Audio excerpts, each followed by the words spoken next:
This is Non-Duality Speaker Reviews, Volume 3. And the interview apparently appears to be those with the birth name birthrights as Robin Kirkus and Frank McCaughey.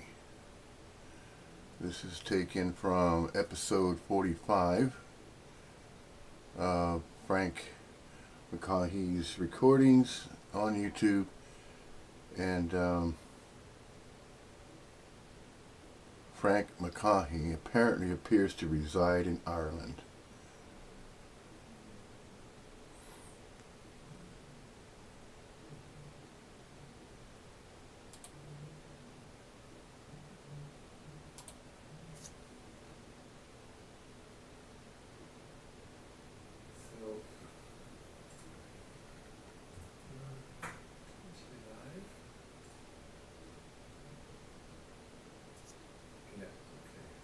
Something is happening. So, can I just stay here? Okay, give me a second now.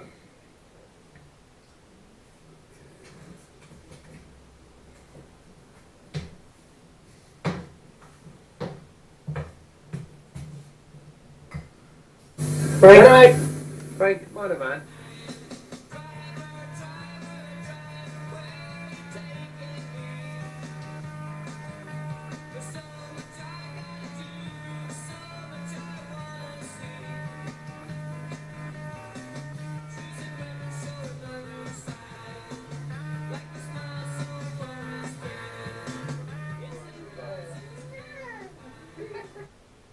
Huh? Thanks for having me.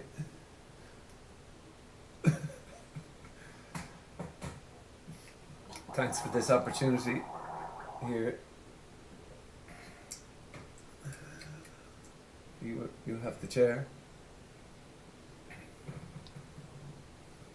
You're the boss. nothing has been happening recently. And what is that to you?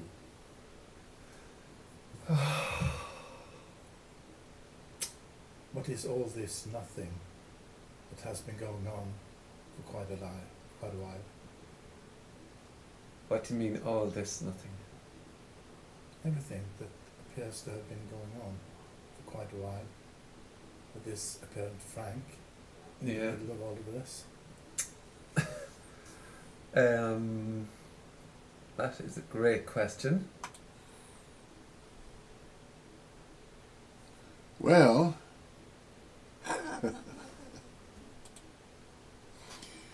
if this body-mind appearance were to respond to that question, that seemingly sounds as though it is being expressed via the human corporeal apparent appearance of a birth name and birthright that is allegedly Robin Kirkus. Robin as a forename, R-O-B-I-N, and Kirkus as a surname, K-I-R-K-H-U-S. And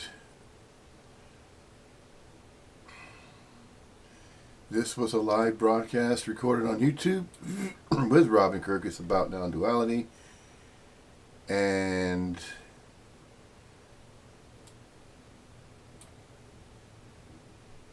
it is thought to be that the birth name and birthright of Robin Kirkus resides in Norway, is it? Well, Frank McCaughey, as the birth name and birthright of Frank McCaughey, can attest to that. Whether or not Robin Kirkus seemingly resides still in Norway. And so, it apparently appears that human corporeal appearances are appearing, mingling with absolutely everything that appears, from nothing and out of nowhere, for no meaning, reason, purpose, other than of its own accord and volition, obviously of its own accord and volition, as everything that apparently appears to arise, as though time is timing the appearance of everything that appears. And within everything that appears, there apparently appears to be anything that can appear and will appear. And within anything that appears, there can apparently appear to be content to and for that which believes and thinks and conjures the idea that there are separate things that are within everything that is appearing as anything, and as though that which appears as anything needs to be named or labeled, categorized, and called something, simply because the mental thought system apparently appears to cause the human corporeal body mind to conjure a conjured self of separateness, as though it is a separate individual, physically permanent body mind that is appearing physically real and solid and permanent, and that its beginning was when it was born, and its ending will be when it dies. And there is nothing else after that.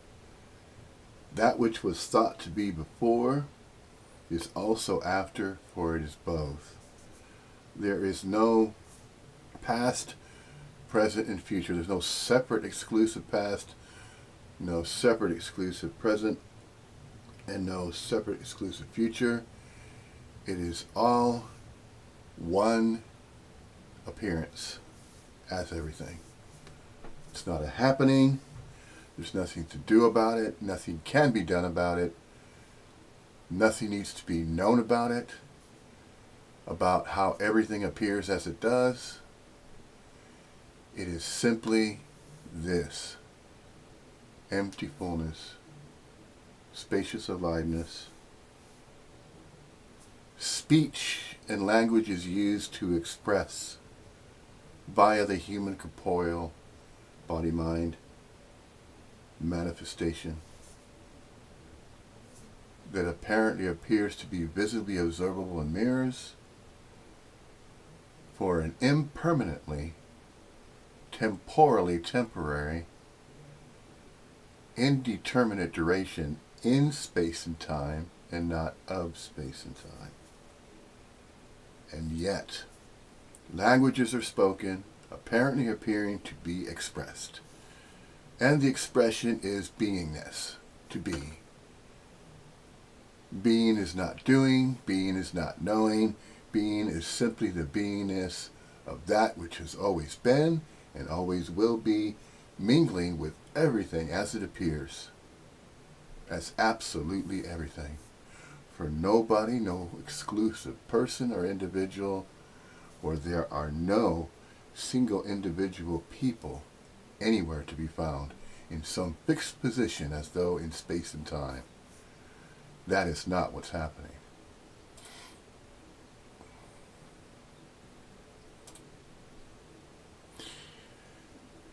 In other words, all dualities are and are not seemingly associated and not associated as anything seemingly appearing and not appearing, as though they can seemingly be and not seemingly be, situated and not situated upon a separate someplace, as though seemingly situated and not seemingly situated upon a separate here and a separate there.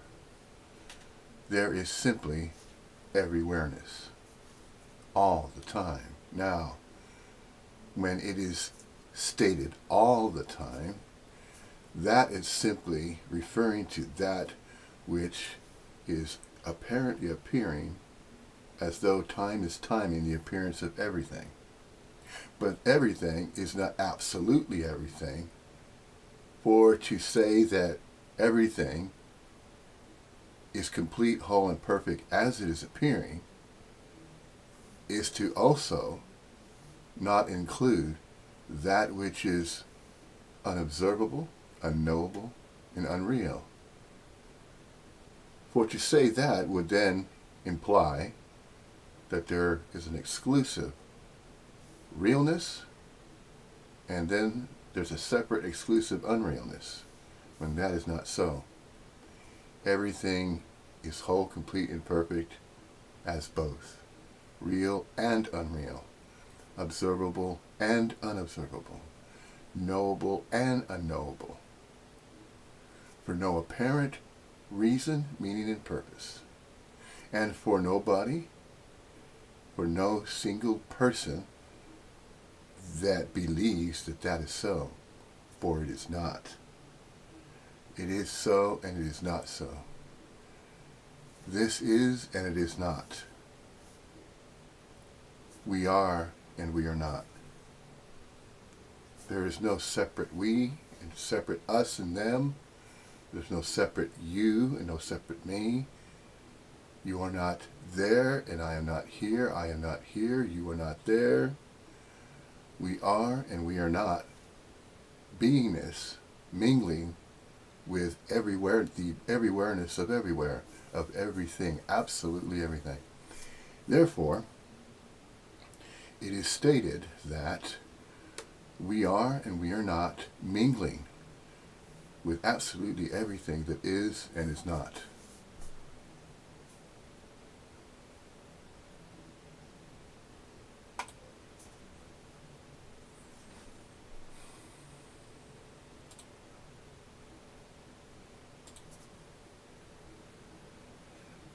It'd be a long story that now.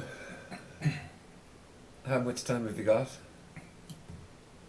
How A does lot all of that things. appear now? How does all that appear now?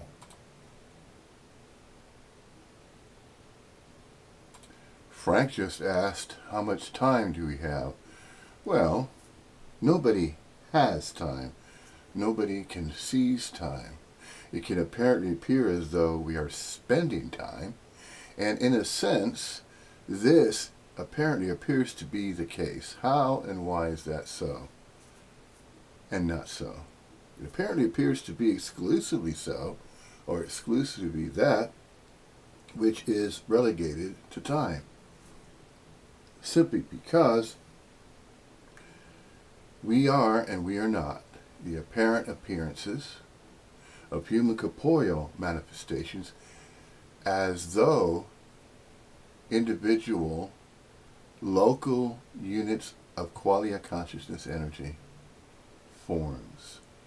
These energy forms that are referred to as humanly corporeal are apparently appearing to be mingling with absolutely everything that appears. And yet, that is partly so, since apparently there appears these appearances as human corporeal units of local quality conscious energy, although they are temporarily so, in space and time, and yet not of space and time, which is to also say we are and we are not.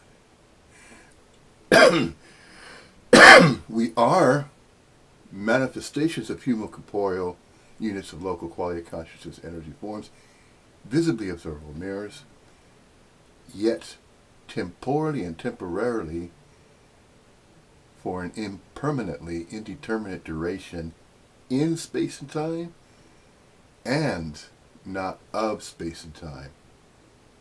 No thing, the void, nowhere, manifestation. everything, absolutely everything appears. From nothing, from nowhere, from a void.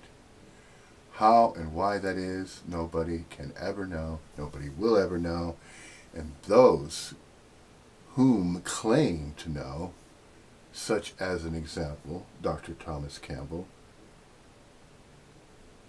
in material that they're referring to as my big theory of everything, or my big toe. Toe, of course, the acronym, abbreviation for theory of everything.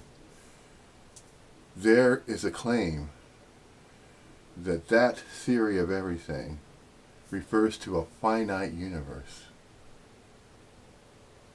That the claim is there that the universe is finite and that the countenance can be counted to a certain limit. That is definitely not so. Nobody knows that. And for anybody to claim to know that and then theorize about it still does not make that so. It does not even make everything that appears as though that's theoretically so. It is not theoretically so. It is and it is not theoretically so because there is nobody that can claim that to be so or not so. It is simply everything, absolutely whole, perfect, and complete, and nobody can claim to know that. It is not relegated to that which is known, knowable, or unknowable. It's not relegated to that which can be known or not known. It is not that which is relegated to what is real and what is unreal. It is both. Real and unreal. Observable and unobservable. Knowable and unknowable. For and to and by nobody. For anybody to claim a birth name, a birthright, to know and claim to know that everything is finite, the universe is finite, is not so, does not make it so. And it does not make it not so. It is both so and not so, and yet nobody can claim that as a knowing. And nobody can do anything about that as though they can conjure. They can conjure a story or a theory or a hypothesis, none of which explains how everything is and isn't. No way. Never. Impossible. It's not even possible. Because that which is considered possible is then part of knowing, and that is partly of consciousness, and that's not so. Consciousness is a stream, an energetic stream, that apparently appears to be along with another stream, which is time, as though it's a continuum of causing, as though happenings are happening with a flow of continuity, as though there's continuity of a past flowing into the present and then flowing into a future, as though a body mind can be standing in a river looking to the left, as though the river is flowing from afar, to use a metaphor loosely, from afar, from the past, and then where the body mind believes it is positioned someplace, as though upon a coordinate in space and time, the river flows through the body mind and then flows past the body mind and goes on and flowing into the horizon, as though that can be as an example of the future.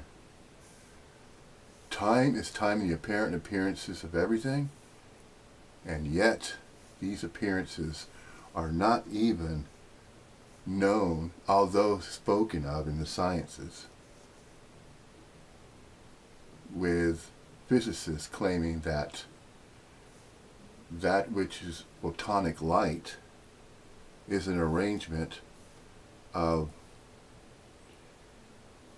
tetrahedral photons of light that are being timed as delta t's, and delta t's would be pixels of photonic light that are appearing, and yet that those energetic movements of photonic light are causing that which is observably visible in mirrors.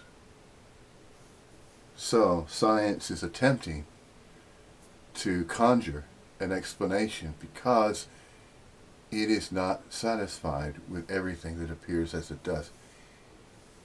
The conjured self that feels the need to know and understand and label everything as though that's a problem that needs to be solved will continue to conjure these ideas of string theories and holographic universes and black holes and all of these labels and names, because that is what a conjured self does.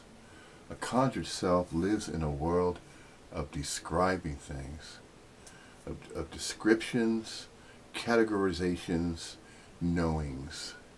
It craves knowledge. It needs to know because it believes it needs to know.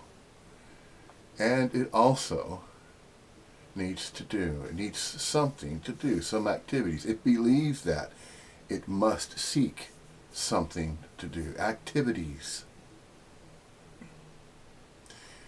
When it is always simply being, the beingness of being. No separate beings, but a collective of beings. An energetic movement mingling with absolutely everything.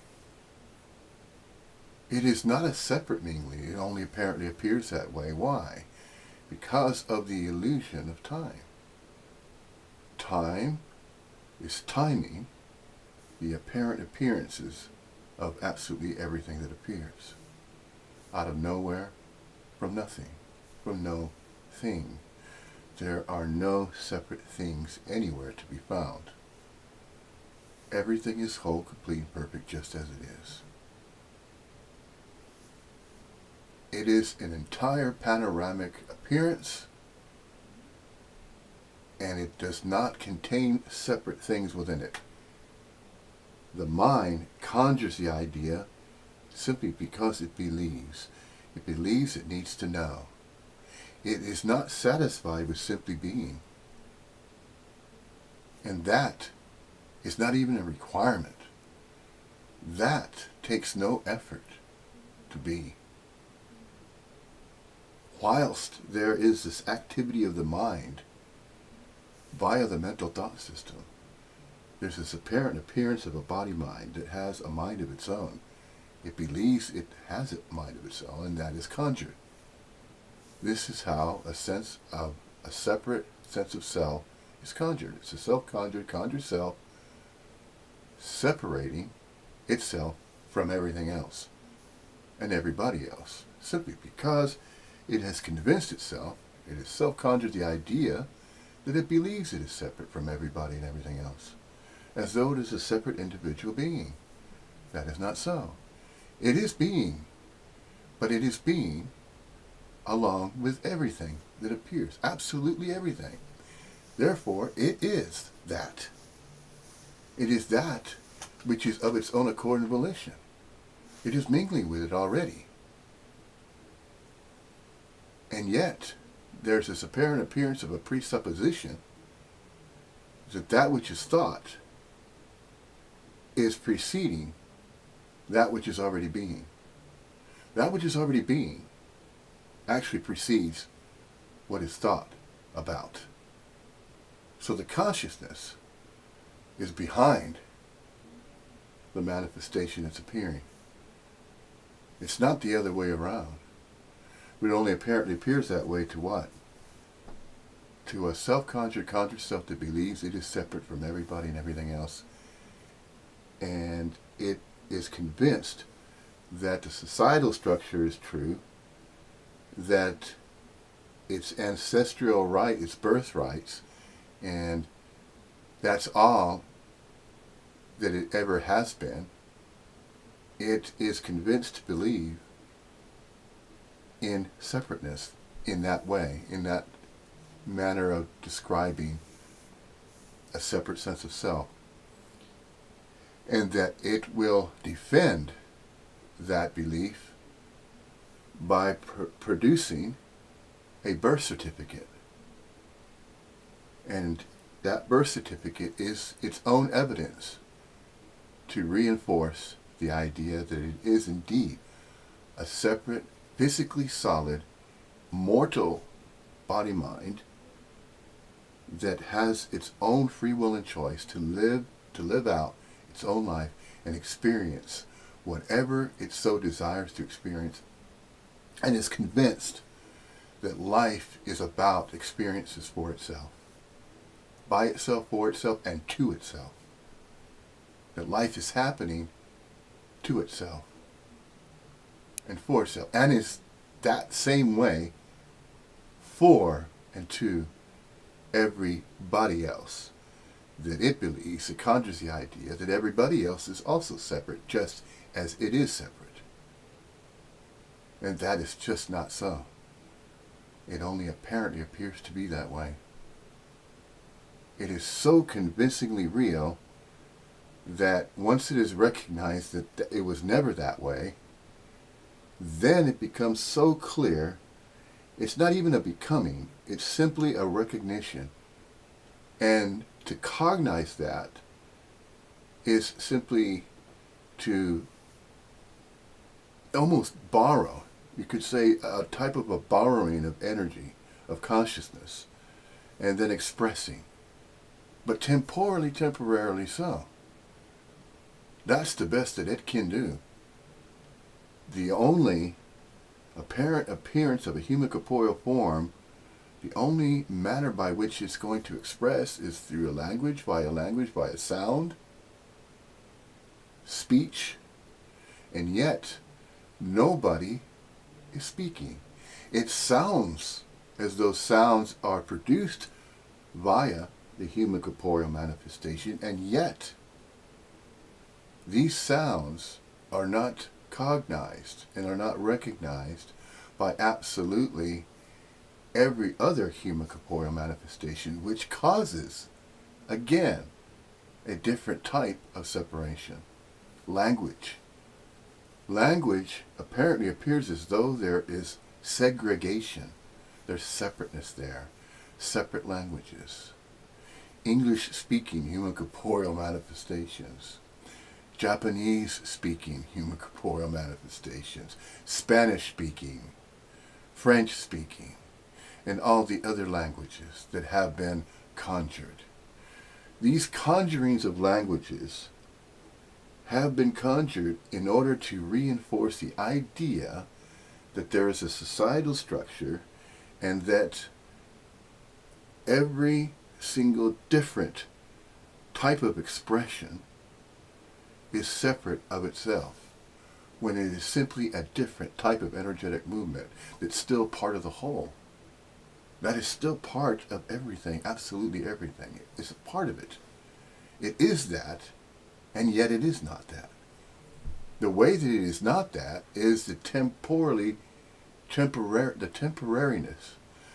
Temporal as in space and time, and not of space and time, and temporarily as in the impermanence. So the impermanence is as though it's simply appearing because it is part of an appearance of everything.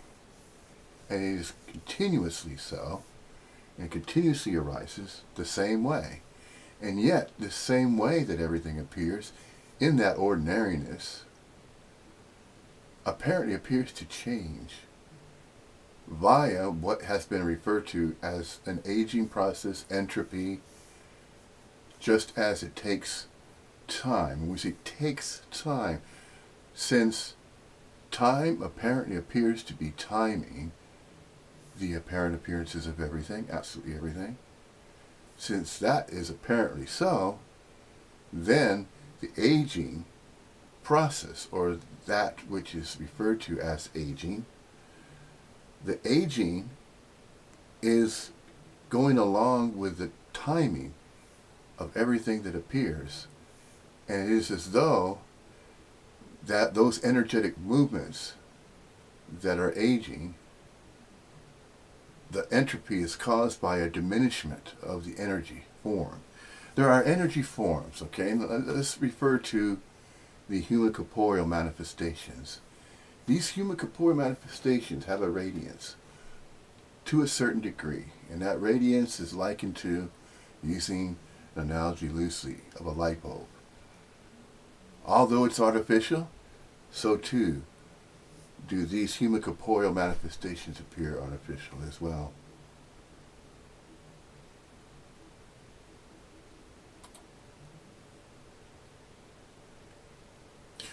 And so, using the analogy of a light bulb, the radiance of the filament of a light bulb, via the electricity, the current going through the wiring, and then to the ballast, and then to the actual filament to cause it to be lit, there's a certain voltage, of course, a certain amperage that needs to be of a certain current. It cannot be too much current, or if it was more than, let's say as an example, of so many volts, then the light bulb would burst. It is likened to concentrating sunlight onto a specific spot. It would burn it. A specific area, let's say, of space. And then there's elements there. And if it were to be magnified, just as taking a magnifying glass and having the sun going through the magnification of the magnifying glass, it could burn an element. It could burn something. When we say something, we're describing, of course, the different types of manifestations of things that apparently appear to be separate, such as a tree, or some type of a plant, or some type of a tree, or an object that is believed to be exclusively solid when it is both. It is solid and it's not solid. It is real and it's unreal. And yet, without going too far into that, it is simply apparently appearing to be as though it's a permanent, fixed item in space and time, but it only apparently appears to be that way. There's temporariness there, there's impermanence there, and yet that is not to be recognized as though it's exclusively that. It is not exclusively real. It is also unreal. It is both real and unreal. Everything, absolutely everything. But everything that appears does not need to be labeled as though there are separate things that are appearing within the appearance of everything. Within the appearance of everything is not content, as though the content needs to be named and categorized as though they're separate things. It is all simply an entire panoramic appearance. The aliveness, the energy that is of infinitudinal array, a multitudinous infinitudinal array of complexification of energetic movements that cannot be numbered, they cannot all be named, too numerous to name. They're innumerable. So therefore, everything that apparently appears as though there is content within everything, to state and say that, well, within everything appears to be anything that can appear, and within anything that can appear, there appears to be content, as though there's something, that there's separate things within anything. And within anything, there's everything. And absolutely everything has all the content that it will ever contain. And that content can never be labeled as though there are separate things in the content of everything. The countenance is too great. The countenance is immeasurable, immeasurable countenance, just as the countenance is immeasurable of the stars in space, the points of light, stars, and even though there's this idea of entertaining the infinitudinal complexification, it's not knowable. It cannot be counted. All of the countenance, that would be likened to attempting to count every single grain of sand on every beach on the earth. It's not possible. Therefore, it is relegated to that which is unknowable. And yet, that which is knowable can appear as absolutely anything, simply because it's already appearing as everything, whole, complete, and perfect, just as it is. Nobody knows how and why it is that way, and yet there are these human-corporeal manifestations that spend time, and to use, of course, that phrase loosely, to say to spend time, nobody spends time. Time can apparently appear to be spent, but how does a single individual claim to be spending time? It is actually the other way around. Time is spending the appearances of everything that appears. Just as life is not being lived by a separate person.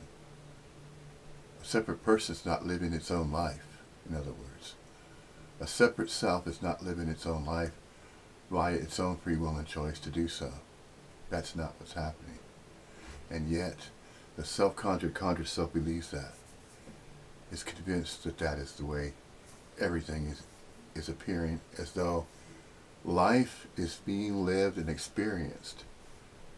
No, life is experiencing through these human corporeal manifestations.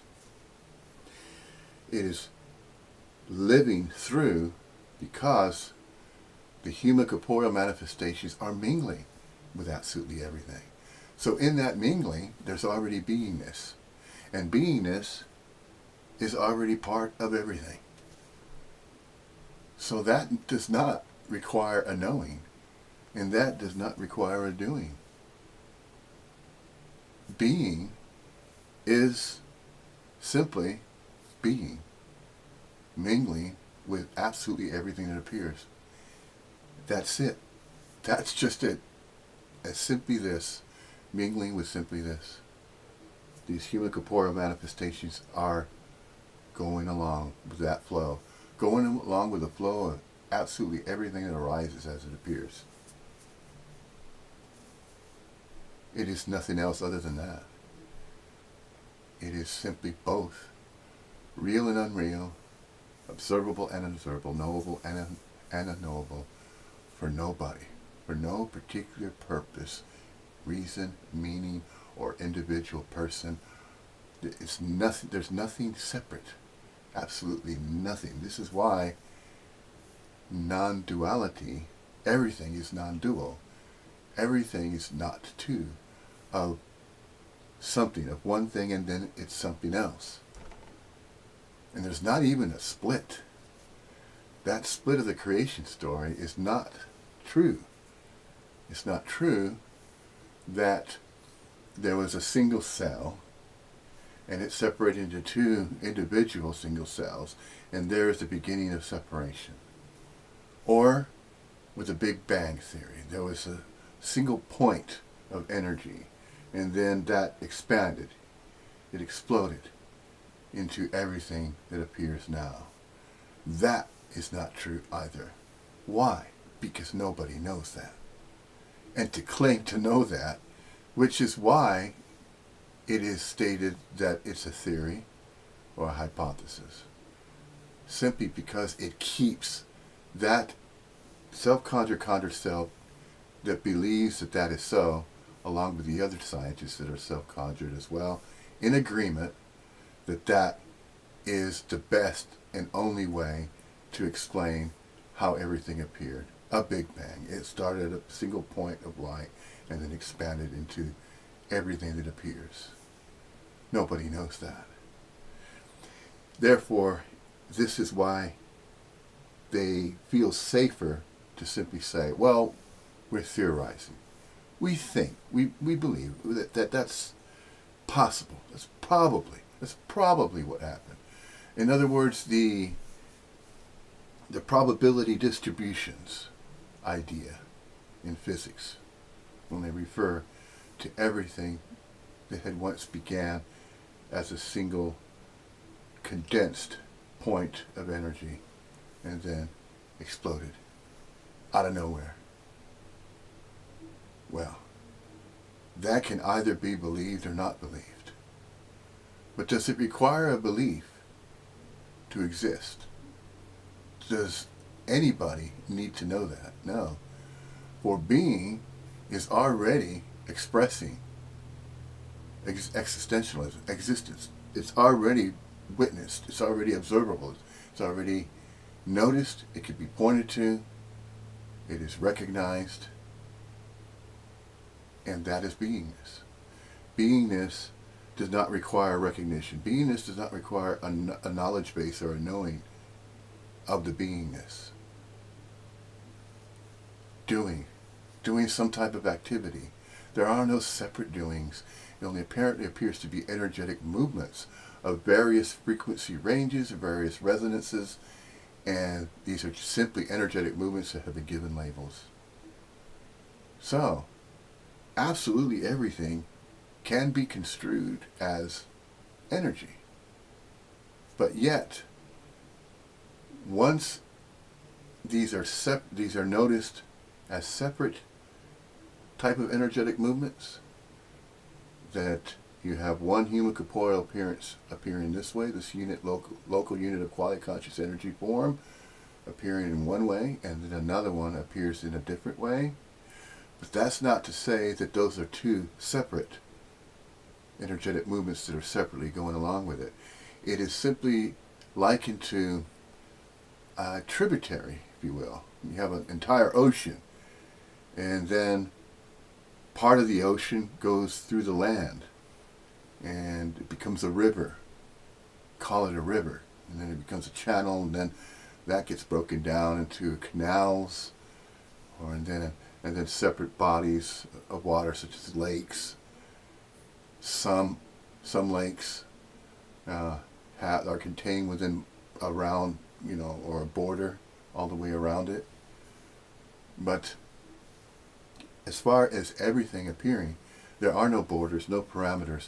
Just as with light and darkness, there are no seams between where light begins and ends and darkness begins and ends. It is so well coalesced and mixed and blended that light cannot be separated from darkness, and darkness cannot be separated from light. It is both light and darkness simultaneously, just as everything appears, whole, perfect, complete, just as it is, and there is no separation in that. And so, if that is acknowledged, if that is recognized, then that sense of separation that was once conjured was never true. It was never so. It was always both. It was always so and not so, all along. We and we are not. We are and we are not. Everything is and it isn't. It is both. Simultaneously. But that's the mystery. Nobody will ever figure that out. Nobody can figure that out. Why? Simply because there is nobody anywhere in some fixed position to claim that. To conjure such claims. There's nobody around to do that.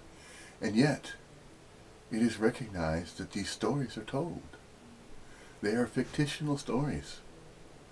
Nothing more than that. They're just simply fictional stories. Simply because the conjured self believed it was separate from everybody and everything else. It believed in that birthing and birthright that was given to it. And it believed it was given. from parents, and that there's these lineages and ancestral rights and ancestry. You go to ancestry.com, you go on the website, and you look up surnames, and you say, well, my surname, see, I have an exclusive surname so I can follow my family tree. Now, it's not like that. So everything that was learned through the academic system, the societal structures, the public schools, private schools, just the institutions of academia, to teach and learn to know about something, okay, a subject, an idea, the content of consciousness. The content of consciousness is knowledge. The content of consciousness is knowing, yeah? Is knowing what? Knowing knowledge. Knowledge of what? Of everything. Is that required? No. Is knowledge of everything required for everything to appear as it does? Of course not. Never was that way. But it was once believed to be that way. And even now, even still, yet, there is this belief in a societal structure. And it is that collective that is still apparently appearing to be included with absolutely everything that's appearing. Therefore, there's a societal structure. There are self-conjured cells that are accessing these human corporeal manifestations at various frequency ranges and appearances, which is why everything apparently appears to be as though regarding that which is referred to as humanly corporeal, these humanly corporeal, visibly observable manifestations that are temporarily so. They apparently appear to be so in space and time, and yet they're not of space and time, simply because energy is not of space and time. Energy can apparently appear to be temporary, just as electricity, a bolt of lightning, can appear in space, in the atmosphere, as an example. And a bolt of lightning appears, and then it disappears, but yet that energy is still latent. So in a sense, within everything that appears, there is latent energy. Some energy streams, or energetic movements, some are a bit more intense than others. There's these various degrees of intensity and frequencies of resonance of these various types of energetic movements that are simply temporary manifestations, simply because they're apparently appearing in space and time. So that which appears in space and time is mingling with absolutely everything else that's appearing in space and time. And yet, everything, absolutely everything that appears in space and time is not of space and time. It is both. It's appearing temporarily, and it's not of space and time. See, it is both. That's how it is both. It is as though there's some type of unseen motion going on. It's unobservable type of motion. It is likened to noticing the absence of gravity. The only way to notice the absence of gravity is by going into an anti-gravity chamber of some type, or in a vacuum. And so, this is why when we see the astronauts that are outside of the Earth's atmosphere, they're no longer affected by the energy of the Earth, the gravitational forces. This is why they can float. And so everything is that way. So, these vacuums in space, see, all the various energetic movements, gravitational fields, Schumann resonance of the Earth, and all the different ley lines, and there's like a grid system that the birds use as its guidance. It has the ability to follow certain types of gravitational fields as a way to guide itself through it, just as a bat uses that to. Certain types of life forms have adapted to the environment, but without getting into those types of energetic movements. Just because they apparently appear to be separate energetic movements does not make them independent of themselves. Everything is interconnected. absolutely everything is interconnected, and there's that oneness, there's that whole, there's that completeness, the whole and the perfection. And yet, this idea is conjured as though there are separate people, separate bodies, and that they're physically solid and they're permanent, and that they had a beginning and they will have an end, and that's the end of it for that particular mortal physical body. If that were so, then there would not be this ability for that which is conjured as an idea. All of these ideas that were ever conjured have caused, apparently appear to have caused, inventions and items and things that were invented to be included into, as though they're extra things that are all of a sudden added to everything that was already there. So nothing is being added. It only apparently appears as though there are inventors claiming that I have an invention. I invented this. This is new. This has never been done before. So this is going to be added along with everything else. Now that's just simply the apparent appearance of describing what is already absolutely everything, and is yet that which is within everything is taken and then subjectively called something as an object. So the subjectivity and objectivity has been a way to, as though, provide the excuse for a self-conscious conscious self to have something to do. So that it can have something to do. So it conjures up these ideas, well, what can I do now that I believe if I'm a separate person and I have my own birth name, birthright, I have my own free will and choice to live my own life and experience certain things that I would like to experience in life, and I'm going to make those decisions for myself. I'm going to choose those. And so what do I need to do? Oh, I need to explore, I need to seek and figure out where I need to go next. I need to go from here to get to there. So what do I need to do that? Do I need to acquire some kind of knowledge? Yeah, I need to figure out, okay, how can I learn some kind of skill, a skill set, something to do, something to be involved with? What do I need to do? I'm going to think about that for a little while, make a choice. I'll make a decision and I'll do that. See, all these activities that are conjured, as though that's going to be what it is all about. In other words, each person makes decisions for themselves and says, okay, I am a separate person. I have my own free will and choice, my own mind, so I can make up my own mind to do whatever I feel I would like to do. So I'm going to get involved in some type of activity. I'm going to join some kind of club, but in order to join the club, I need to acquire and have some type of skill that I can demonstrate. And that skill, whatever that might be, I need to learn about it. So I'm going to learn about that, and then I'm going to be somebody. So see how it so easily conjured, and it sounds familiar, doesn't it? It sounds familiar, as though, wow, I came up with my own original idea. Nobody else has ever come up with this idea that I have. This is my idea. This is my invention. I came up with this invention. This is my own invention.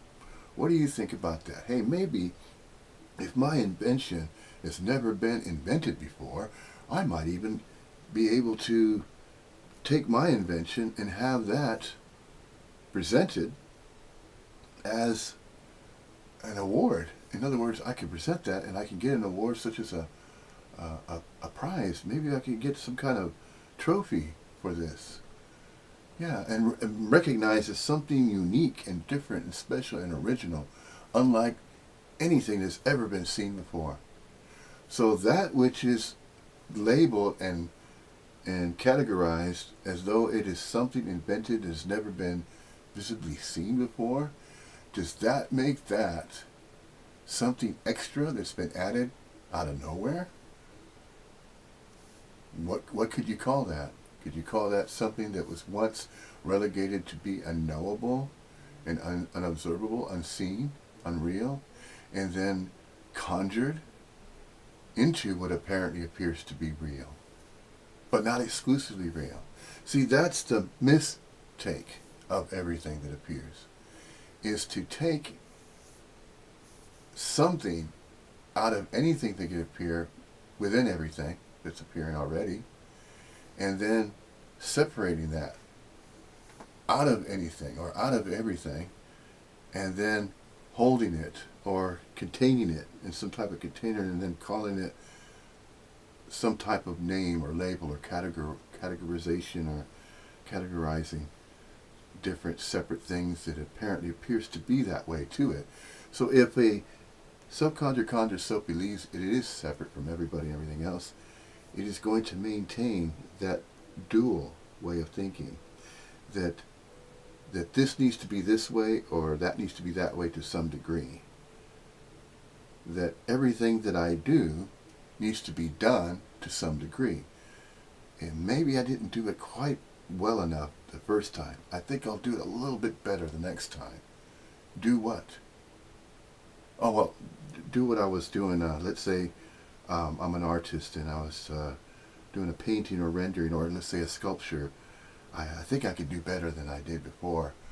So maybe I can cause that artwork to appear a little bit differently next time. Yeah, I think I'll do that. And that's my decision. See, I'm the one that's doing it. See, I'm the doer. See, when we start these claims, and that's why the self-conjured self is so strong, so convincingly believed to be so, that it reinforces all these doings, and then the mental thought system that is entertaining the idea that there is a separate person that is doing something, and that it can know how to do that particular whatever it believes it's doing, can do it a little bit better with more knowledge about that. So see, the knowledge, the knowing, and then the doing, they're both apparently appear to be partners. Well, I need to know something so that I can do something about what I know. And then if I do know about that which I'm going to do, then I can do that better. Because better knowledge will produce better doings. See, the better, where's being in all that? Being is left out entirely, isn't it? So, and then, there you were, being all along. Who was being? Now, what was being? See, when we start saying whom, then that whom is believed to be a separate whom. And then there's that sense of separation that happens. Okay, well then the idea of coming up with names. Well, let's come up with a name for that particular person, that whom. A birth certificate, yes, of course. How else are we going to keep track of everybody that's in society? Well, of course. That is common knowledge, isn't it? Well, see, there it is again. Common knowledge, knowing. The knowing and the doing. Well, that's what's focused upon. Whenever there's a separate sense of a self, a self-conjured self, that believes it is separate from everybody and everything else, so it believes in that very easily. It goes along with it so easy because it has become conditioned to do that. It has been conditioned by the idea of a societal structure to become involved with that, to be what do they say? There's that phrase right, on the grid. Yeah, I'm in the grid, on the grid of society. You know, I pay taxes. I live in a place. I pay rent, or I'm trying to save enough and earn enough money so that I can own a piece of property, but I'll still have to continue paying taxes for that property. And see, it just goes on and on. When that separate sense of self believes it is part of a societal structure, and it believes that, well, I'm choosing to live with society because I'm going along with it. I don't know anything else. See, it's the knowing. It feels lost, as though, well, I need to know about it. See, then the being's left behind. See? And so that's how a separate sense of self is so easily reinforced.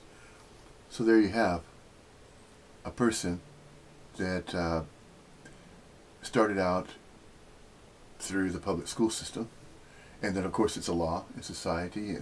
It's a law that you have to abide by, and so in a way you're kind of coerced in your each human corporeal manifestation is truly free, but it becomes involved and locked in to this doing and the knowing. So what are we doing? We are part of a society, and what are we doing? We're interacting, we're mingling, we're integrating with society, because that is what we're supposed to be doing. Is it? Are we supposed to be doing that? And do we need to know all about that? And that's all that life is, to become part of a societal structure and then say, okay, we're all a human race, we're all in this together, we're in this life together, okay? And we're creating a life for the human race on this planet, and this is the way we're going to do things. But notice something. Everybody has their own idea, don't they, of a utopian society, so to speak, or a society where there is cooperation and, these idealisms and things like that. So it branches off, doesn't it? It branches off to these different groups, and then the politics sets in, and then see, all of these things are relegated to doings and knowings. Meanwhile, where's the being in all that? Notice there's a focus on the knowing and the doing, but where's the being in all that?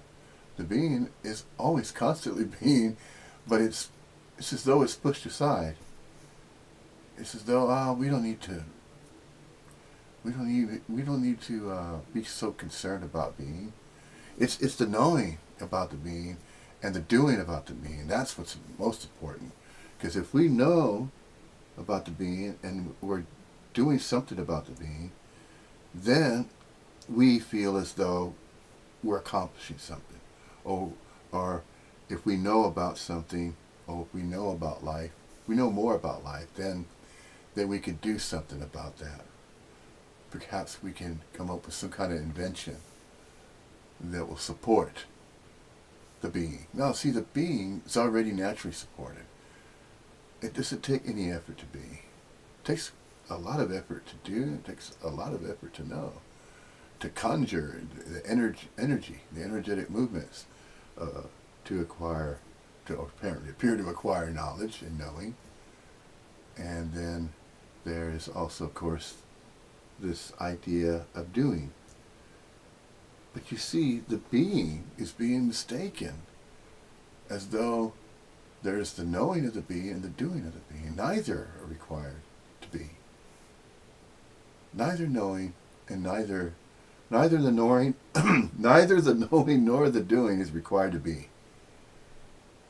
See, that's going along, and that's life lived through these apparent appearances of human corporeal manifestations.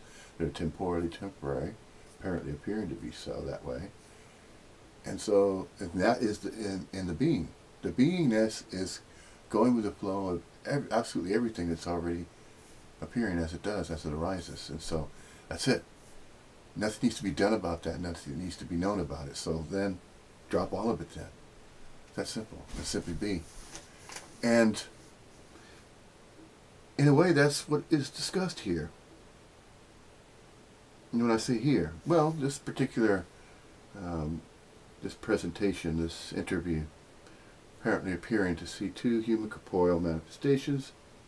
One has a birth name and birthright of Robin Kirkus. The other has a birth name and birthright originating in a place referred to as Ireland. And then this is the story. This is the story of what's appearing. There's this human corporeal manifestation, and it is recording from a recording that's recorded with those two human corporeal manifestations speaking of the subject of non-duality, although non-duality is not the subject to talk about, it's not necessary to talk about, and yet is being expressed and talked about anyway, because that apparently appears to be something that can be talked about.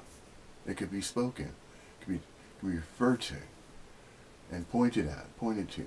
Say, do you notice what is being noticeable? That which is noticed. But of course that's not permanent. And yet it apparently appears to be both. It's permanent and it's impermanent.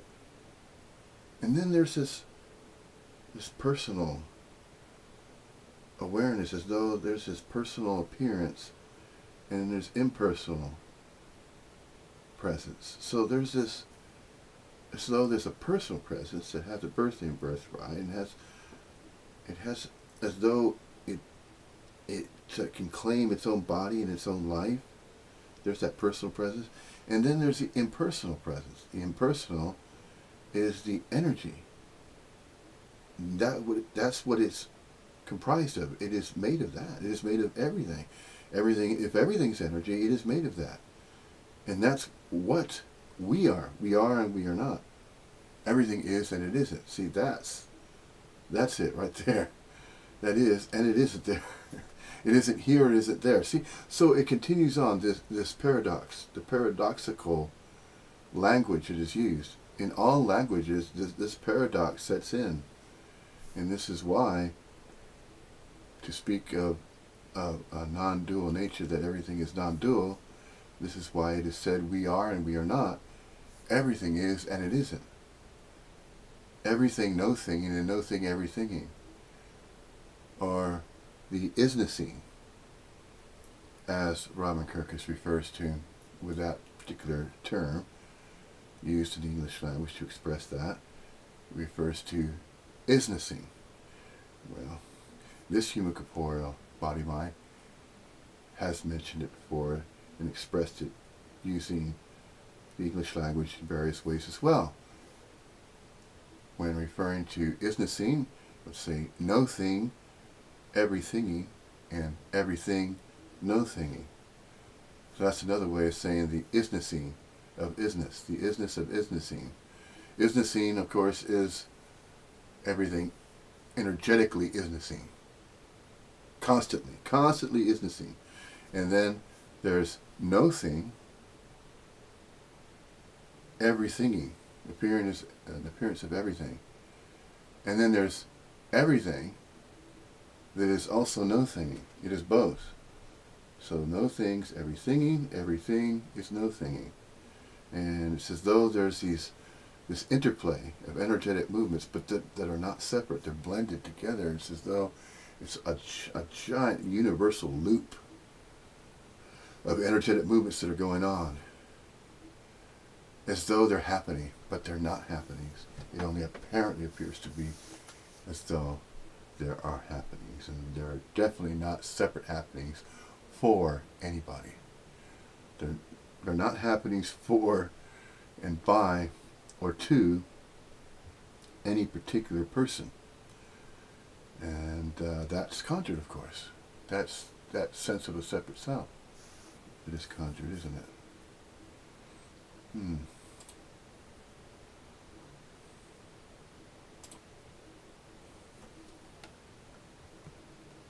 As it is.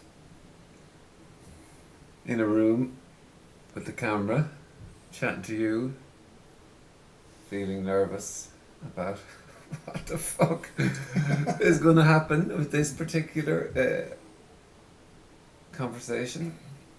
Simply the two of us sitting in a room in Dublin. It's warm outside, it's warm inside.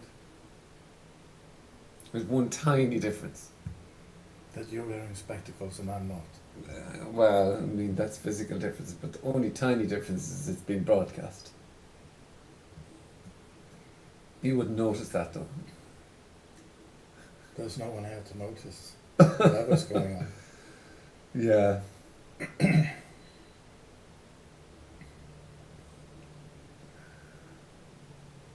been a great chat so far anyway. I think we've covered a lot of issues.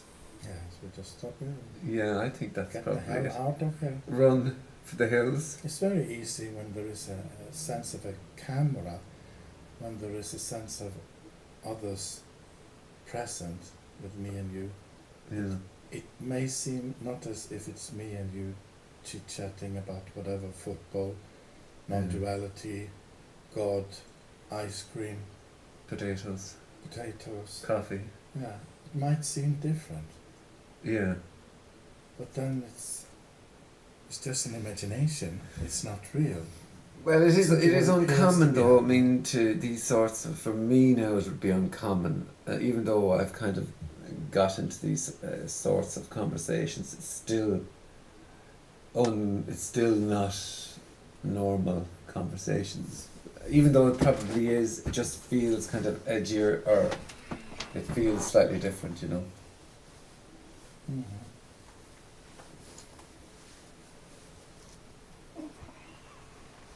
So what are we here all about? What is this? With us being here, what is that? What is this? Well, you see, With us being here. I suppose, you know, I could have ran through the list of questions if I had a list of questions for you. You never thought of bringing a list of questions here. No, I didn't. I'd like to put myself through this torture of landing into a situation whereby I don't know what I'm going to ask. Do you know, that type of way? Yeah. But it's wholly uncomfortable and unsafe to have a conversation, well, which sounds absolutely fucking ridiculous, really. But you see, normally it's kind of, yeah, I know it, yeah, it is ridiculous, yeah. Still, It's pure ridiculousness because there is well, this is nothing ridiculous. other than this, simply us talking together, Yeah. sitting in this room. The camera on might bring a kind of sense of there being something other than this. yeah, That's absolutely not the case. We're sitting here talking to each other. There is a camera, there is a chair, there's a coffee cup, empty, there are lights on, you're nobody's wearing home. glasses, talking about football. You think Chelsea will win Premier League, by the way? Isn't that No. an important question to ask for some? Yeah, it probably is for some, yeah. Yeah. With the sense that I'm here as a supporter of Chelsea, this is something of total importance in my life. This is something that wholly concerns me. This is something I'm really going for. Yeah, I am a Chelsea supporter, and there is the team playing. yeah. Yeah. Well, you see, the mostly really, when in a scenario like this, for example, normally there's a purpose for it. It's, okay, well, we're going to delve into the story of your life, or we're going to try to talk about, let's just say, in some of the chats I've had, I tried to talk about this subject awkwardly, or I asked questions about this particular subject, Mm-hmm. non-duality. Yeah. And I've obviously not got any closer, despite, you know, despite the fact. So that would say, well, you can't really ever get this particular subject. Well, it's easy. That's an easy one, simply because non-duality is not a subject. It has to be discussed. Too much light out of that window, isn't there? Yeah, way too much light. Bring that curtain down.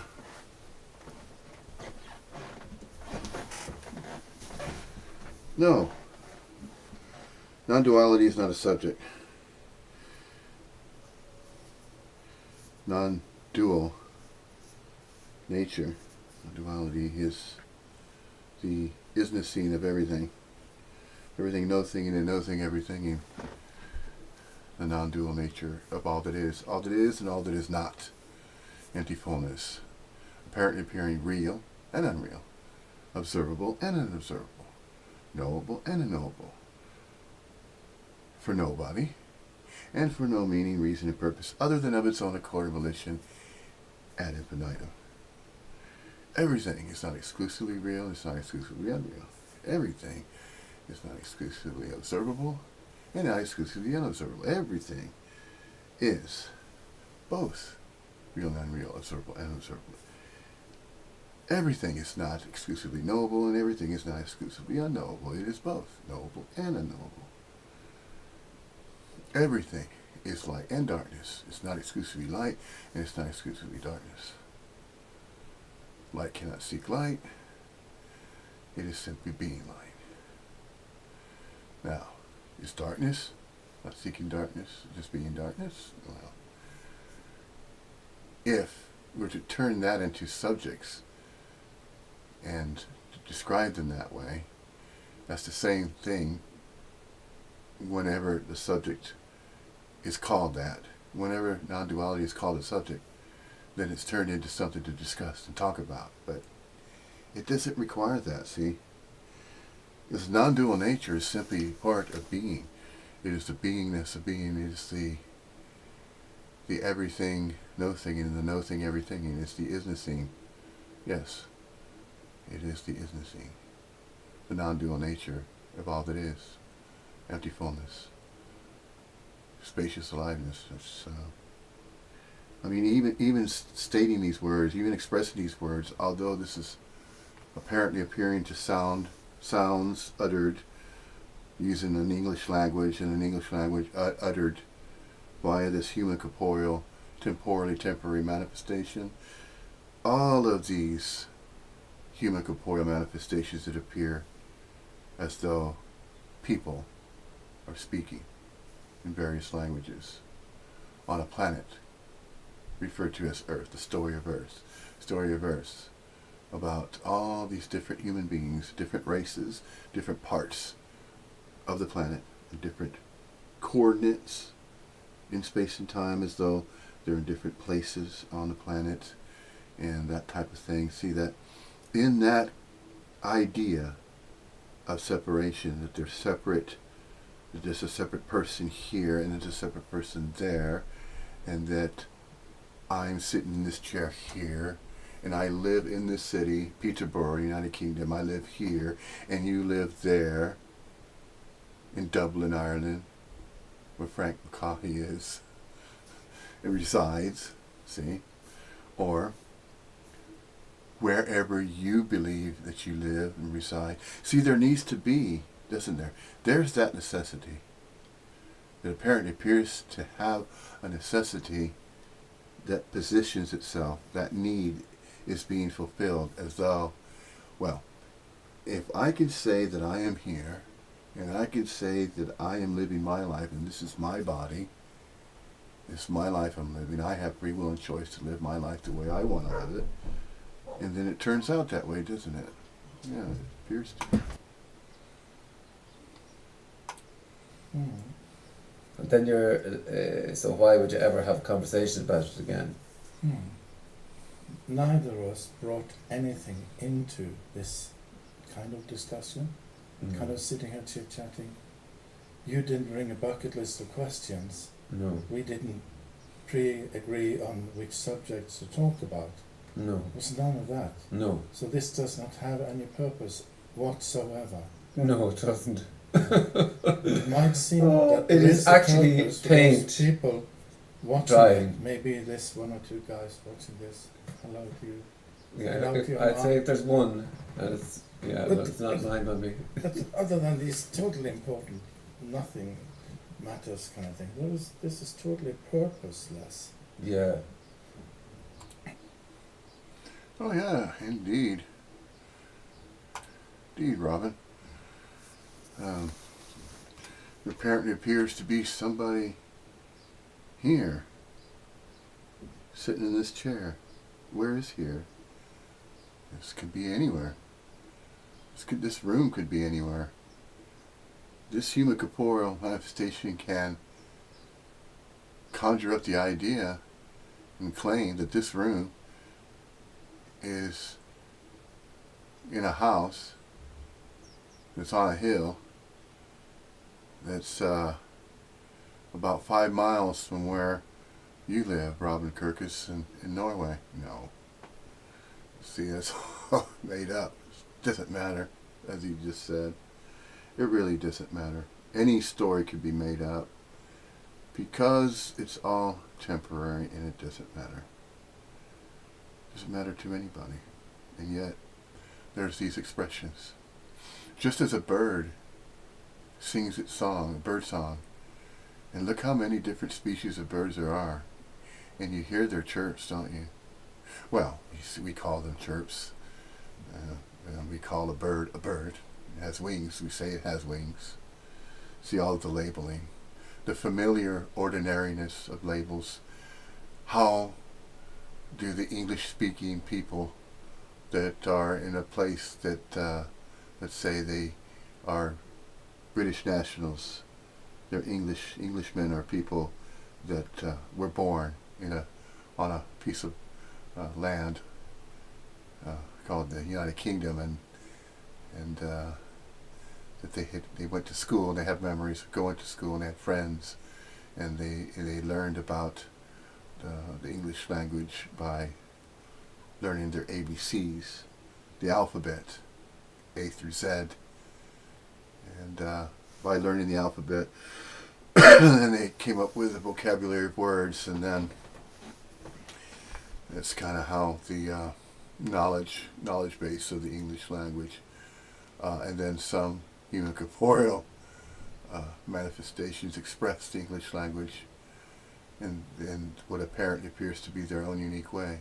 So there's these expressions. No meaning, reason, purpose, just as Robin has said. And most non-duality speakers that speak of non-duality and as though that's a subject to be spoken about, and if it is, then that's what we call it. But it is just simply regarding beingness, really. It's just non-dual nature is being. It's about the isness-ing, it's about the beingness, it's about no thing, everything and everything, no thinging. Does that need to be discussed, talked about? Do we need to hold satsangs? We are and we are not. Everything is and it isn't. Does there need do these satsangs need to be organized, and do we need to gather together in satsangs? No, we can have a satsang this way now. We can have group satsangs on video.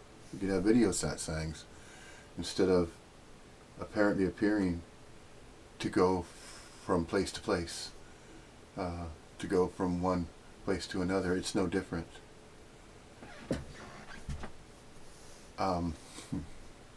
Just because a body mind can take can hop aboard, apparently appear to hop aboard a jet airline and then go from one country to another.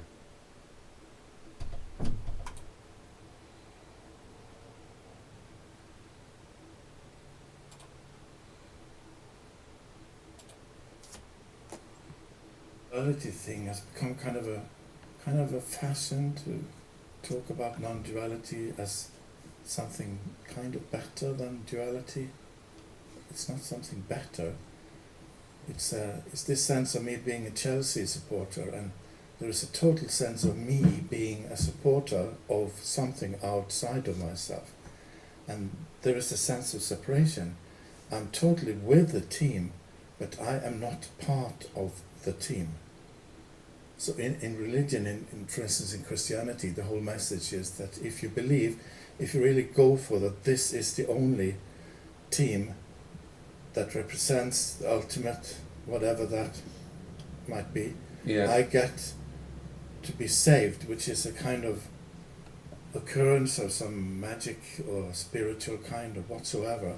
I got to be with the team forever. Yeah. I got to be in Chelsea heaven. Or another way to describe that would be describing a nirvana or a heavenly realm. That if you don't commit too many sins and you don't break commandments, that type of thing, that there's conditions. Under certain conditions, if you live a life of servitude and you're always trying to do the right thing and be be a certain way, a very, very good person, you do the best you can, then there's this idea of a reward. Well, life is neither a reward nor is it existence. Just to exist, just to be, is neither a reward or a punishment. But yet, that in that sense of duality, the religious traditions that are the mainstream ones, of course, with Christianity, there's this idea of a reward and punishment regarding how a person has lived their life. See, there it is. How did you live your life? Did you live your life well enough to try to score points, so to speak, by trying to be a good person and then showing that and demonstrating that to everybody else? And that's, look, I'm a good person. I believe I'm worthy enough. I have kindness in my heart, so I believe I'm worthy enough when I die that I will go straight to heaven instead of going to hell. That kind of way of thinking, that's as though there's a different type of existence or beingness, a different way to experience life. But then the experience of life is simply being, and being is an even keel. It has nothing to do with different types of embodiments, because then that would be that reincarnation story again, all over again, where it's the incarnation is thought to be as though they're physical incarnations, different appearances, but it's the appearance alone, not the physicality, that would be different, allegedly. But as far as differences go, that's all based on appearances. So one would wonder then if life is being lived through these appearances, but temporarily so, is there any meaning to it? See, then again, life is of its own accord and volition, and the meaning it's given will be based on the expression of a human corporeal appearance that is tapping in, of course, to the life stream and going along with that stream, not going against that current or trying to move faster than the current is moving, so to speak, the energetic movement of everything as it arises. So you can't swim against it, or you can't get past that current. There's a steady current of everything that arises as it does, and the human corporeal appearances happen to be mingling with that.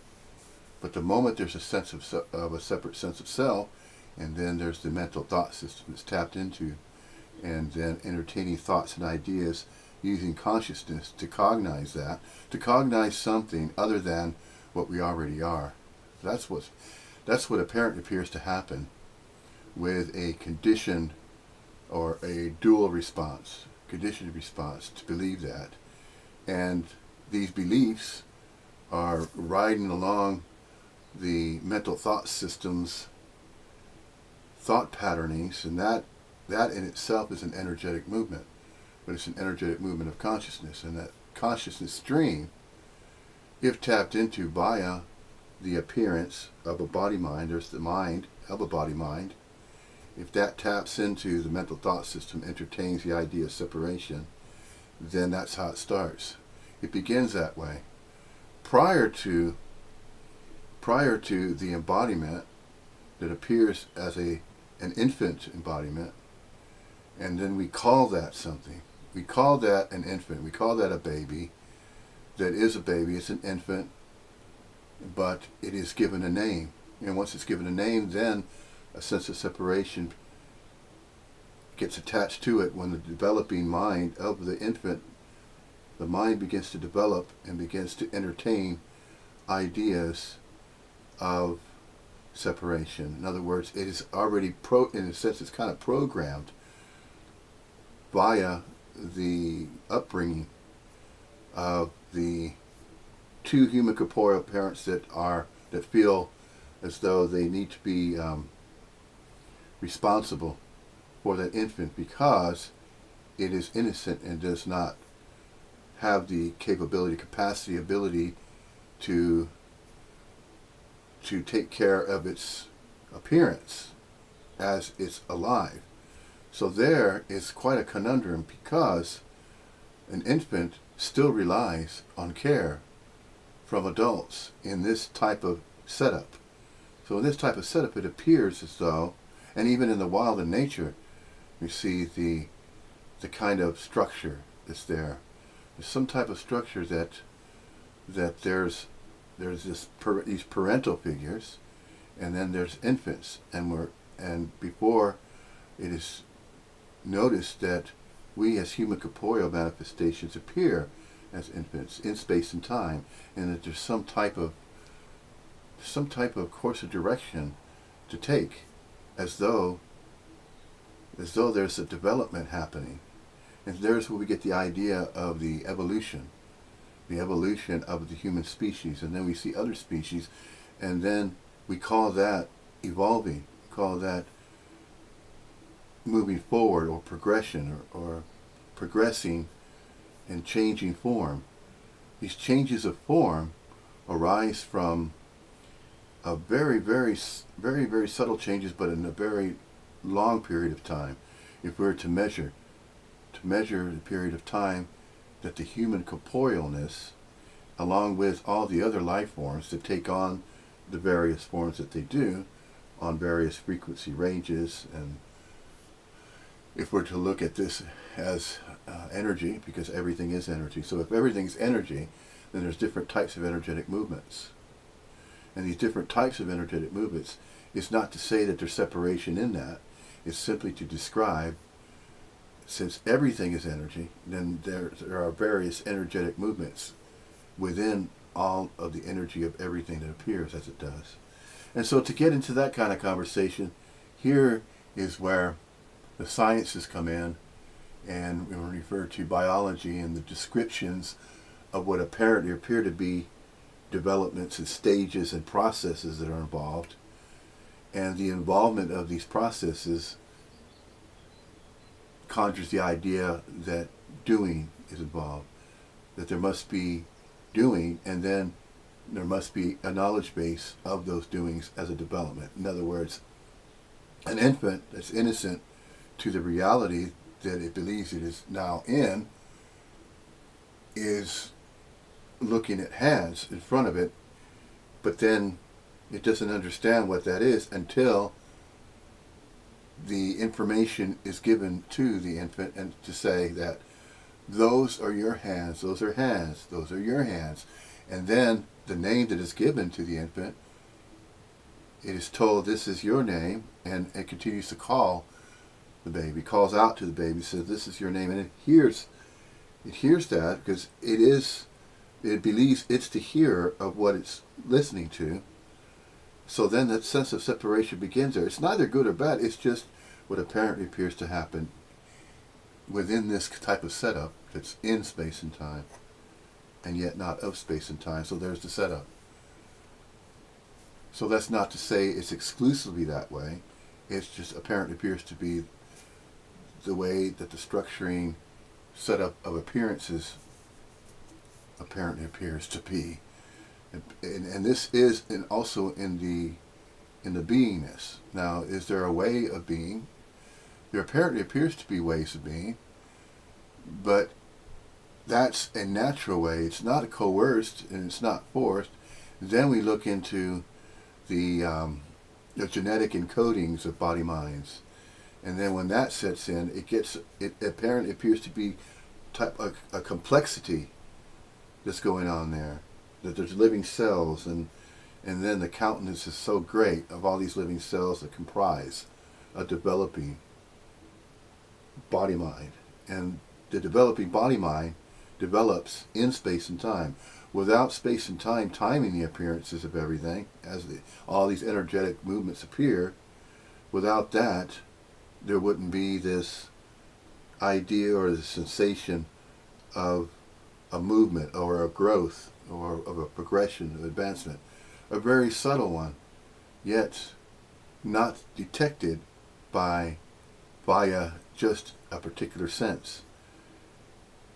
It apparently appears to be that consciousness, along with time, that's timing appearances, they all apparently appear to be different types of energetic movements, but are coalescing, they're blended, and they're mingling to cause manifestation to appear as it does. But manifestation is simply an appearance in space and time. And these appearances that are apparently appearing to appear in space and time is because of the idea of space and time. So it's the thought of time, seconds going by, seconds and minutes and hours, and then tracking that. And so thinking about that in terms of moments of a second, and then moments into minutes, and then stretching that out further, minutes into hours, and then hours, of course, into days, days into weeks, weeks into months, months into years, and so on. So there's this idea of gradation that's going on, and development and growth, as though these changes are happening in space and time, but they only apparently appear that way. But temporally, in time, and temporarily so, as the impermanence of everything that appears. So everything appears as though it is developing, but it's already a whole complete development. And however it's appearing, we take the different appearances as though they're futuristic, as though the entire planet is moving forward in time, when time is an illusion. For the basis of existence to be, the basis of beingness, does not require time. Why? Because we are timeless, energetic movements. We are non-local quality of consciousness energy fields, and these are noticed as though they are separate energy fields of non-local. In other words, the core essence of a unit of local quality of consciousness energy forms in time, in space and time, are stemming and originating from the non-local quality of consciousness energy field. They're the same, which is to say that we are and we are not simultaneously. So there's the impersonal presence that's of a non-local quality of consciousness energy field, and then there's the personal presence, which is that unit of local quality conscious energy form that manifests observably visible in mirrors, temporarily so, for an impermanent, indeterminate duration in space and time. But at the same time, in space and time, also not of space and time, which is the impersonal presence. And yet that's the energy. That's the energy field. That's the core. As some have referred to in spiritual circles, they refer that to the soul. And there's Atman and Brahman. And then there's Brahman is the non-local quality conscious energy fields of all fields. In other words, that's the impersonal presence part of the core of that, how the manifestation appears from no thing, from the void, out of nowhere, because that's everywhereness. And so when it manifests and appears, as everything does, as it arises as an appearance, there's time. There's timing, as though there's a movement of a past, present, future, of a threefold principle. But that threefold principle is thought about via the consciousness, via the mental thought system. So it's as though the energetic movements have been operating in that way and have always operated that way. But nobody really understands why. Now they're trying to, sciences, especially the astrophysicists, are trying to come up with conjuring a process that explains how that apparently appears to be a process going on. Where there's the soul, there's the Atman coming from Brahman, and then temporarily manifesting within the Maya. The Maya, of course, is the impermanence. It's the apparent appearances that are apparently appearing as though there's a suspension, just a delay in the energetic movements. But that delay doesn't have any meaning behind it, or meaning, reason, or purpose, because everything that appears has no meaning, reason, or purpose. However, there has been the conjuring idea via the belief system, to say that the appearances are not really appearances, and yet they are thought to be exclusively real, exclusively physical. And there are some that have these beliefs that you only have one life to live, and when you're born, that's the beginning of your life, and the end of your life is when you pass away, you die, you're no longer physically solid because you're mortal. And then it's as though there's going to be some kind of shift that you can wait for in an afterlife. But you're thinking that, well, I hope I lived a good enough life so that I can get to this heaven that these religious figures are telling me. They're telling me that if I live a good life, then maybe I can also go to this other place somewhere in space, out in the universe, and then I'll go through what's called a life review. And then there's these ideas of an afterlife with these near-death experiencers, and that also is kind of an extension of the religious beliefs, because there's some people that believe in an afterlife, but it's based on a religious point of view. And so it just goes on and on like that. All these conjurings and thoughts and imaginings and fictitious stories, all of these things that are conjured stem from cognition. It stems from imagination. It stems from the mental thought system. But once all of the thoughts are no longer entertained, what is left? Well, it's always been there. What is that? Being. Beingness doesn't require thought for a being to be. A being has always been. It doesn't require thought for a being to be. It doesn't require a doing, an activity, an action that's exclusively physical, as though an action needs to be taken, and as though that needs to be thought about, and then there needs to be a process involved in order to be. But you see, we're already mingling with everything. Absolutely everything. We're already mingling with that, and that's the being. That's the core of beingness. That's the beingness, and that's it. It's not to do, and it's not to know. It's not about the knowledge, and it's not about the doing.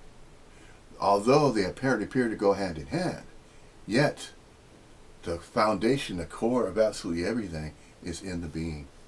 And that does not require work, effort, does not require doings, does not require knowings. It's an automatic response. It's a universal automatic response, energetic movement. It's an energy field that's mingling. It's going along, it's going with the flow, with absolutely everything that constantly appears as it arises. That's it. That's it right there. Why complicate it with spiritual beliefs and all these ideas of thinking, oh well, if I live a good enough life. See, it's already starting when you start to say I, the my, the meanness, the separation. That it's not that. But see, belief systems, they take these groups of people and say, well, if you go to church and if you follow certain types of religious practices, then there's favor for your life. See, and then, life is not for anybody or any groups of bodies. Life is simply being. Life is already being through the apparent appearances of human corporeal manifestations, along with all the other life forms that appear as they do, and all the multitude life forms. All living things that are called either plants, and given all these plants given names, the plant kingdom, the animal kingdom, the insect kingdom, all the living things that we describe and give labels to. See, all of that's not even required. All of these labels and names, it's not required. And yet it was thought to be required. Why? Because it was thought that these philosophers and groups of self-conscious cells got together and said, well, each of these things apparently appear separate, and these need to be named so that we can distinguish between these separate things that we see, or separate living things, so we need to give them names. Not necessary, really. Just simply recognize, acknowledge, if something's alive, okay, if something's alive, then it's alive of its own accord and volition. How? Because life is coursing through it already. It's already being. And it has been being. It always will be. It just apparently appears in a particular form. Why and how it does that? Well, the sciences, and they want to be, they want to be known or recognized to come up with the best plausible explanation for how everything appears as it does. And the non-dual nature of non-duality, Advaita Vedanta, already answers all those questions. And there's not even once there's no longer a questioner and there's just simply beingness going on, there's no need for questions. Why? Because beingness is already answering all questions that could ever be answered, and all questions that could ever be asked. But the funny thing of it is that the paradoxical twist of all of that is that there's no single questioner anywhere that needs to ask about anything, because it's no separate person asking to question about everything. This is why it has no meaning, reason, or purpose, because everything does not require, doesn't need an application applied to it to say that, okay, well, I know I'm alive. How do I know I'm alive? Well, because I'm being. Well, if I am being, that means I'm just simply beingness. I'm simply energy, and I'm mingling with everything that appears as it does. Leave it there. That's good enough. It is. Or if it's not good enough, then you're going to begin to entertain what? Duality, and think, oh, wait a minute, that can't be it. See, and then you're going to start questioning. And when you start questioning, then the doubt sets in. And if doubt sets in, then you're going to be seeking, looking for hope. And what happens? The seeking and hope conditional. But everything is unconditional, because it's already appearing whole, perfect as it is. It doesn't require any conditions to appear as it does. And yet, that which is relegated to conditional things is dual in nature. That's duality, and that's referring to that sense of separation of a separate person that's living its own life, has free will and choice to do so, and then, see, it starts going that way again. The baby sees its hands after about 18 months, and then it sees these other faces, happen to be the parents, parental figures that are raising the child, the baby, because it can't raise itself. It needs some type of guidance. So there's the idea of the helpless infant in the big bad world kind of thing, that kind of idea. So that's not to say that all babies should just be born, just place them wherever and that's it. Well, who's placing who somewhere? So you see how the paradox happens. It's neither right or wrong, it's neither good or bad, how everything comes about. But then again, there is also moral fortitude. Where does that come from? Where does morality come from? Where does morality stem from? See, if there's already a natural beingness for a human corporeal manifestation to appear as it does, and if it operates and realizes that, look, life is going through me, I'm going to go with that, I realize that I am not a separate person, and that I will go along with life as it unfolds and as it arises. I'll go along with that. And so, if all beings, all living things were to realize that and recognize that, then there would be, the beingness would be more natural, and then there would be no conjuring of a societal structure. It wouldn't be necessary. So everyone would be kind of on the same track of life as it arises, so to speak. That's not to say that a non-dual nature is all there is. Well, all there is includes more than just the non-dual nature. And what more is that? Well, there is that which is unreal and unknowable and unobservable. Nobody can just leave that out. It's both. That which is knowable and unknowable is both. That which is real and unreal is both. That's the paradox, and that is construed as though that's a problem. And so you have the astrophysicist, you have the scientist that says that's the hard problem. That's a problem. That needs to be figured out. How are we going to figure that out? So they conjure up these ideas of theories. And then there's an example, I keep bringing it up, about the holographic universe, the matrix, the hologram, that idea. Well, in a sense, that's already been described via the non-dual teachings of Advaita Vedanta, because it refers to no thing, and no thing would be the generator of the matrix, so to speak. If we are to see that as a matrix, then each body-mind human corporeal manifestation is an energetic movement, and it's contributing to the appearance of a matrix if it entertains the idea of a sense of separate self.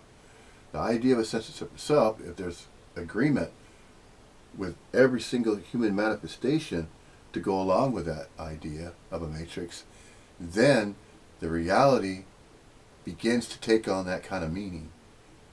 Remember, as it has been said, for thousands and thousands of years it has been said, everything appears whole, perfect, complete, just as it is, just as it arises. Nothing needs to be added to it or taken away, and that can appear as a matrix. Everything can, and it does. How? Time. The illusion of time and the temporal temporariness, all of that, if that is emphasized and if that is believed to be exclusively that, as though it's a matrix, and then not taking into account that which we are not. So we are and we are not, because it is and it isn't. The way that it isn't is that which is unknowable and unknown and unobservable and unreal. But it's not exclusively that. It's not exclusively unreal, unknowable, and unobservable. And so it's both combined. And so that's how it's paradoxically so that we are and we are not, and how everything is and it is not. Like it or not, that's the way it is. It's simply this. Oh, no. Kelsey Manager. Hello, sir. Like Catholic heaven or something. Like Catholic heaven, like Mohammedan, Muslim heaven, like any heaven. And it can play out only like that because there is a sense of what you can perceive with your senses. There is a sense of a me being here. And that sense perception is recognizing that we are not perceivers. We're not separate perceivers of that which can be perceived. Because the being is being mistaken for that which can be thought about. See, perception is relegated to consciousness, which is relegated to thinking and thought processes and thought patterns. That's not what we are. We're being the energetic movements that we are. We're mingling with everything that appears, just as appearances, and these are energetic movements. We don't have to think ourselves as a collective. We are and we are not. That does not require thinking to be so, to manifest as it does. Does not require thinking to do that. However, that can be a very, very easy trap, because to believe that that's exclusively that way, then you're back into a sense of a separate self again, that's believing that that is that way, that this has to be a certain way, that everything that appears whole, complete, perfect needs to appear the way it does in a particular fashion, as though there are conditions involved. And that would take knowing, wouldn't it? Knowing, and then doing, and then spiritual practices, see? And then lighting candles, and then holding rituals and incantations and satsangs, and then chanting Om, and then spending 7 years in Tibet, 7 years in a cave, and then I am not a body, chanting I am not a body, Om, and that sort of thing. That's not required to simply be. You see, that's the bottom line right there. There's nothing to do about it, and yet, you know why? Simply because everything's arising as it will, and life is running its course through these manifestations. Therefore, whatever apparently appears to happen, it's going to happen anyway, regardless of what anybody thinks about that and what anybody tries to do about it. If they think they're doing something that's going to prevent everything from appearing, well, then they're conjuring that, aren't they? Obviously. They're conjuring the idea as though they can control their own lives. See, then they start spinning that way in the mind that they believe is their own. They believe that the body mind that they're born with is their own, to do as they please with it. And that's going to experience certain experiences, and it's going to live its life, and it has free will and choice to do so. And then there's where it starts happening. And then the reinforcement that, oh, you have a birth certificate, this is your name, you need to start going to school, you need to learn the language, and see how it goes, societal structure. All of that's conjured, obviously conjured. Once there's no longer a sense of a separate self, then all of it just will hit you all at once. When I say hit you, it will hit that which it recognizes, that which it is not. In other words, the body-mind is not what we are as a totality. We are and we are not, because everything is and it is not. See, it is and it isn't. Neti. But once that is recognized, then it is recognized not by a recognizer, and that which or whatever can be perceived is not what is perceiving. So what is perceiving? Is there a perceiver perceiving perception? See, that's the catch. No. Is there a hearer hearing? No, there is just simply hearing. The energetic movement of hearing. You see?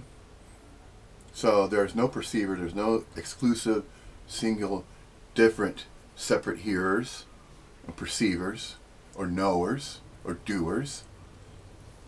There's simply a collective beingness, which is mingling with absolutely everything that appears as it does. And that is what's truly being. It's not a happening. Because a happening would be what? Suspending space and time. Suspending time and space and saying, well, that's exclusively this. Okay? That is exclusively this and that. And there's the duality again, see? That is proclaiming that there is a separate sense of self that is permanently so, and it's permanently physical, exclusively so. And it leaves out what? It leaves out that which is unknowable and unobservable. And see, that other part is included automatically. It's just thought not to be that way. It is thought to be exclusively real and exclusively observable, exclusively knowable. It's this exclusivity. It's that singularity. It's singling out the exclusiveness as though the exclusiveness of beingness is strictly physical. But beingness does not require a strict physical, exclusive, singular way of existing. No, it's both. It's the appearance of a manifestation, but it's also not of space and time. It's appearing, yeah, but temporarily, and at the same time, it is timeless. So the origin of what the human corporeal manifestation is from the energy field of nothingness, from no thing, and out of nowhere, a void. Nobody knows how. How is that? How is that happening? Is it happening too quick and I can't catch it with my eye? Is that what's going on? No. Beingness is just immediate. Just as immediate as everything continues to arise as it does. These are just all appearances, these are just all energetic movements. But it's not for any particular meaning, reason, or purpose. It's just simply life expressing. It's everything expressing everything. It's everything no-thinging and no-thing everythinging. That's the expression. That's the expression of all it is. Empty fullness. It's just a unified expression of everything. There are various ways to describe that. But that's what's heard. It's heard, but there's no hearer hearing that. It's just heard. Just as this bird song. The bird doesn't know why it's chirping as it does.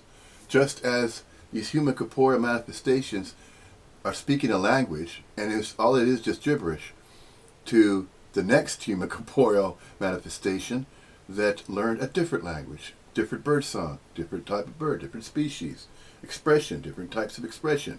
Still, same energy. Same energy, just as, I'll give you an example. Or here is an example to say. Not to give you one, but here is an example to state. There's this light, and then there's bands of colors. Now, that could be refracted. How is it refracted? How does it become separate bands from just one point of light, just pure white light, and then there's a prismatic effect. You see that in nature as well. You see the fractals. The fractal, you can only notice the fractals, though, at the very minute microbial level, though. That's where it's evident. It's evident by examining that closely.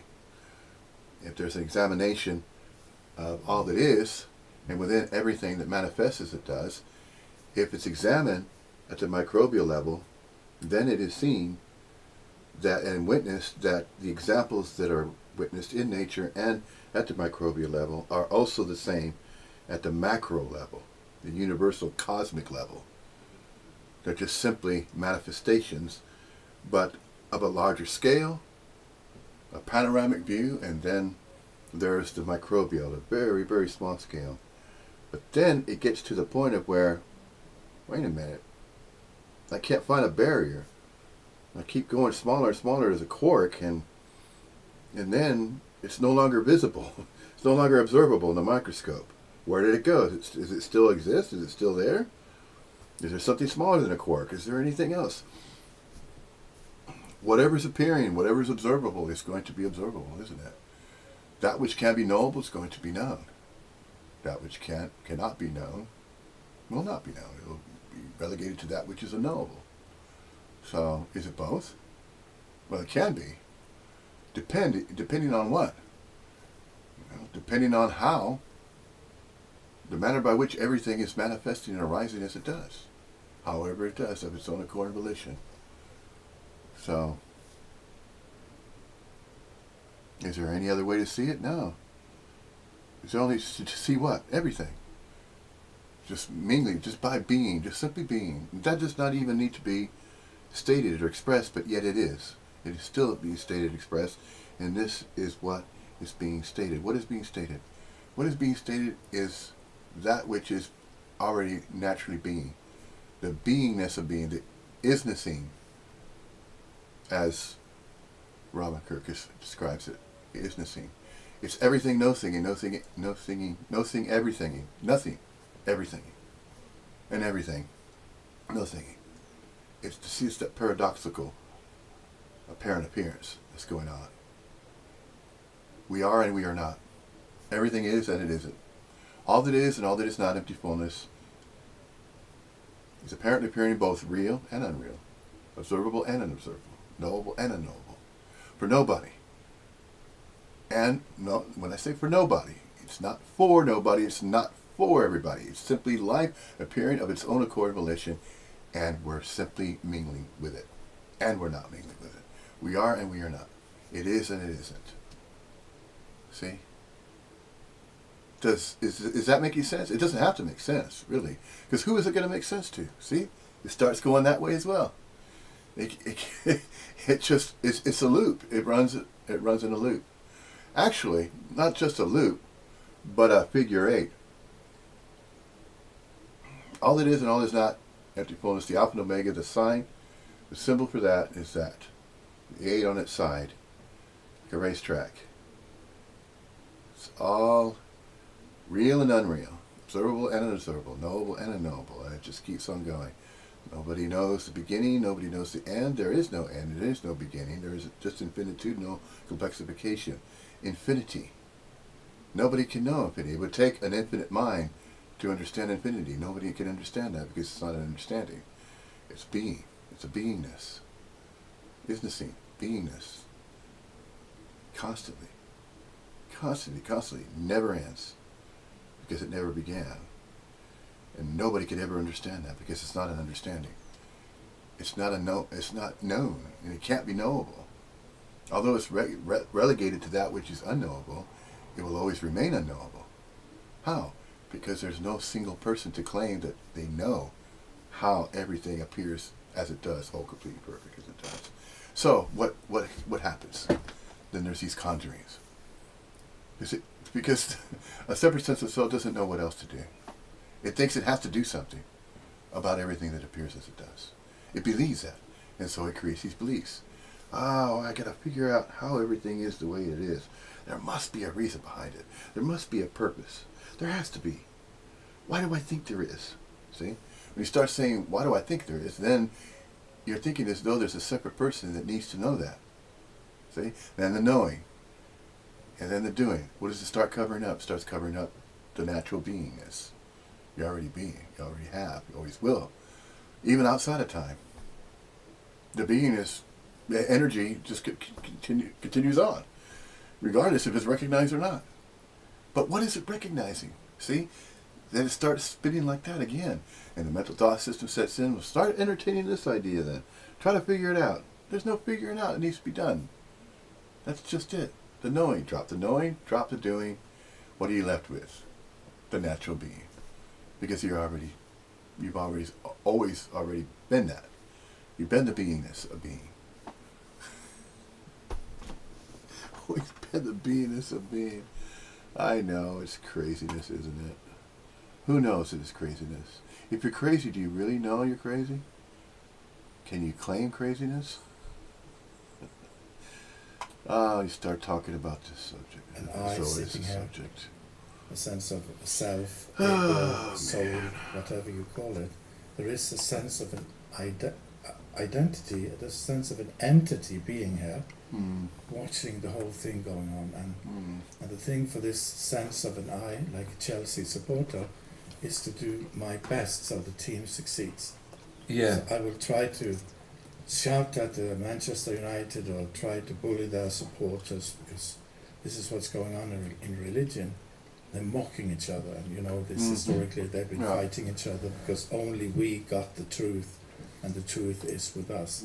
Yeah. All Our that, God's the right God. all The that way we which see it. causes a lot of violence is Uh-huh. possible only from the sense of me really being me and being a true believer. It's in the beingness. It's not in the knowing. It's not in the The doing. message that is communicated here is that there is no me. There is no Chelsea supporter. Nobody has to believe self into being. Self's already naturally being. It's the beingness. But it's not a separate sense of self. It's a unified self of we-ness. The isness-ing of we-ness. It's a unified field. A unified energetic movement of human corporealness. It's mingling with everything that appears whole, complete, and perfect as it is. We're part of that. Part of the mingling with it. We've never been separate from it. Never have. Always been with it. Always been mingling with life as it rises and appears as it does. That's the aliveness. That's the awareness. Now, it's not a separate awareness. It's a unified one. It's mingling with everything that arises as it does of its own accord and volition. There's no separate free wills. There's no separate human corporeal manifestations that are experiencing different feelings as though they're separate feelings from everybody else's feelings. Now, to say that that there's a purpose, a reason why there is all this difference, all of these different manifestations, there's this infinitudinal complexification, that's appearing, that all the differences cannot be counted, how many differences that there are. Just as there are too many species of insects that cannot be labeled, can't label them all because the countenance is too great. So, that's what causes the appearance of infinitudinal complexification. And there's the finite mind that's temporarily so, in space and time. So whilst there is this appearance of engagement, as though there's something to do, and something to know about these doings, that the doings apparently appear to be the appearances of manifestation as a human corporeal form, but that's being. But that beingness does not require a doing and a knowing for that to happen, or for that to apparently appear to happen as beingness. Beingness is not a happening. But once it's thought to be a happening, then knowing and doing apparently appear to be required. So then we bring them aboard. Who brings them aboard? We all do. And if we all agree on that, what's going to happen? We have a big group of societal structure of agreeing human corporeal manifestations. They're all getting together in agreement to say, okay, this is societal structure. This what is the plan. This is what's done. It's been done from past generations. It's going to be done in this generation and all future generations.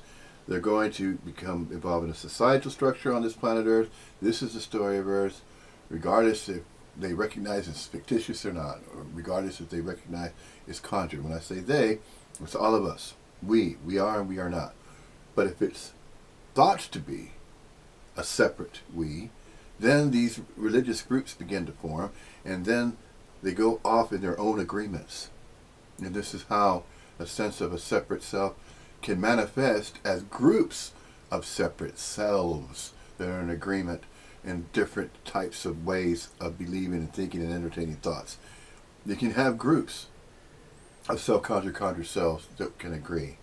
And so not only is there separation as though there's a single person, but there's also single groups of single self-conjured selves that are agreeing upon some kind of belief system. And there's why you have such different languages that are being spoken, and you have different beliefs that are going on, and traditions that are tied in with these different appearances. So the different appearances were believed and conjured as though they were exclusively real, exclusively permanent, and that in that permanent state, that these were states to suspend life, and to say and to label and begin to conjure the idea of separation, to say that, oh well, this is my life to live, this is my free will and choice to live my life as I see fit, and if I'm going to agree with some other group that's following some kind of religious practice, that's up to me. It's up to me if I feel that I want to become part of that, and I'll join that. And so there's all these different branches of separation going on, of separateness, separate conjured selves, believing that they need, see, to believe right there already stems from an idea that there's a believer. And there are not separate believers, just as there are not separate perceivers and doers and knowers of anything, because that's not required.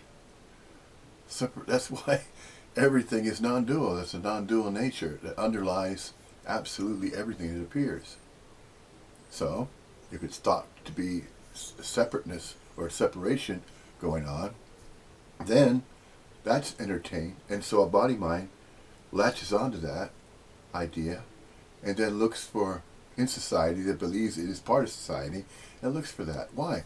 Because of the way everything is set up, apparently.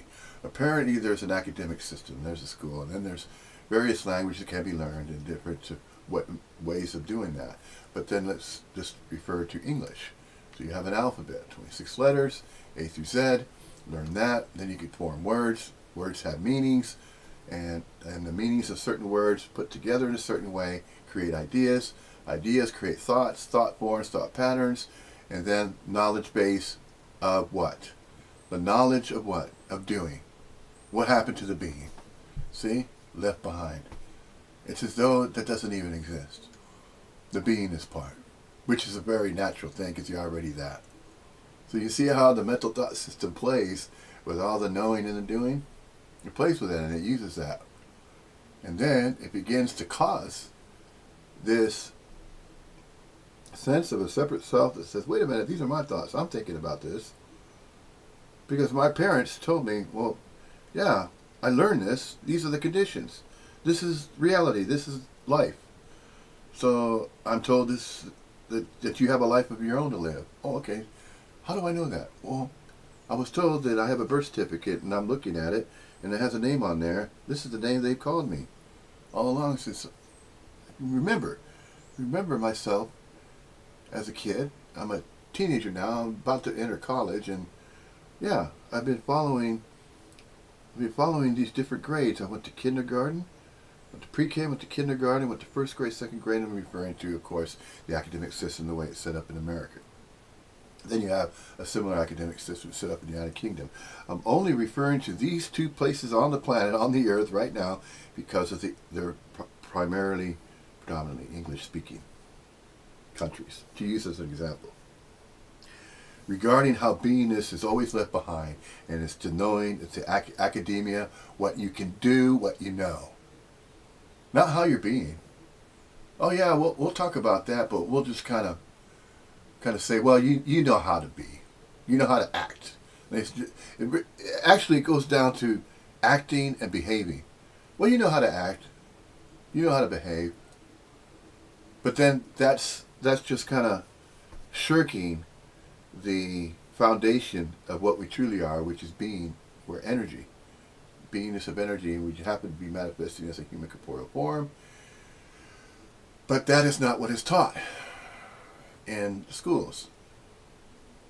When there's this apparent appearance of young infants that are getting into these early grades of development, and as they're being developed, there's this conditioning that's going on, and that conditioning involves preparing that infant to become part of society, and this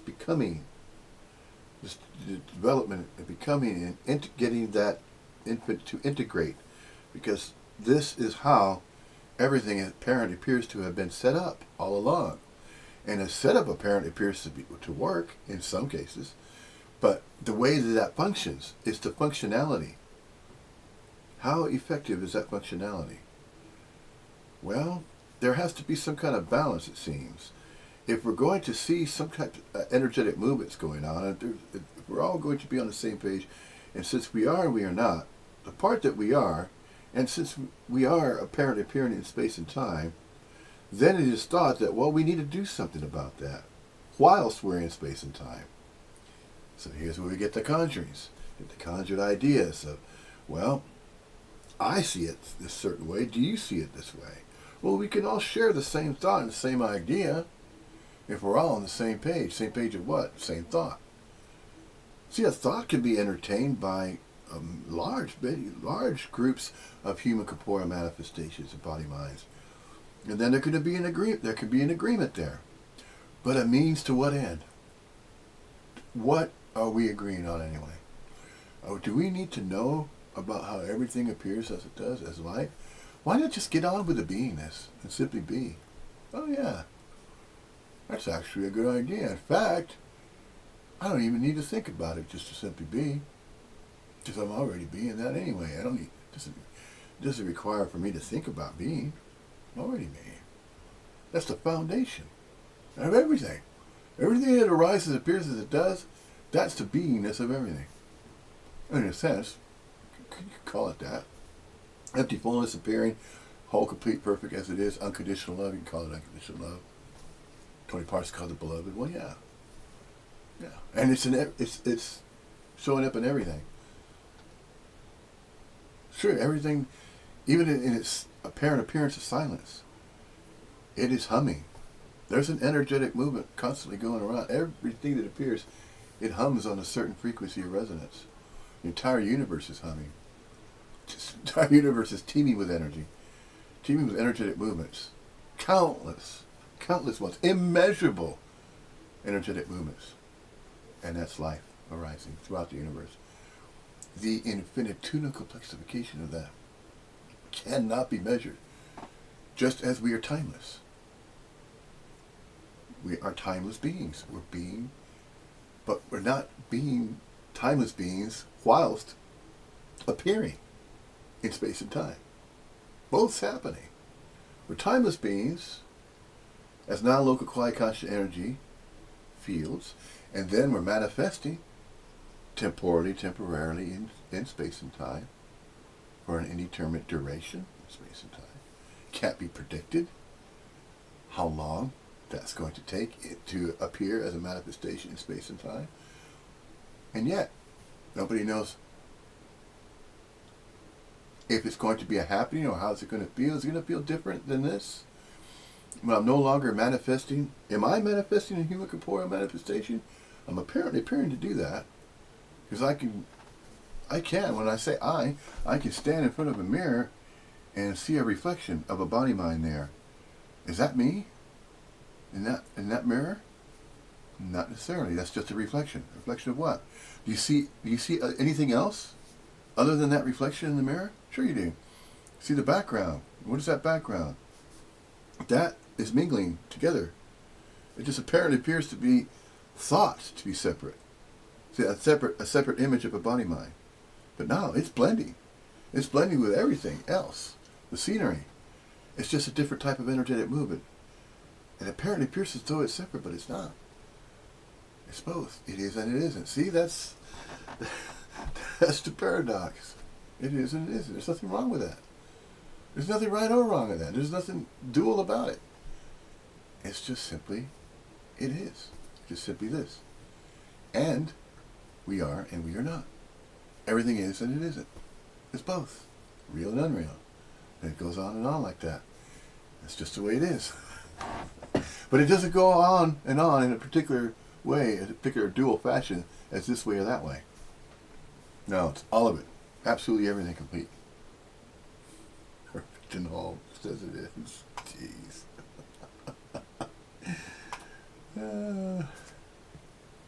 Nobody here.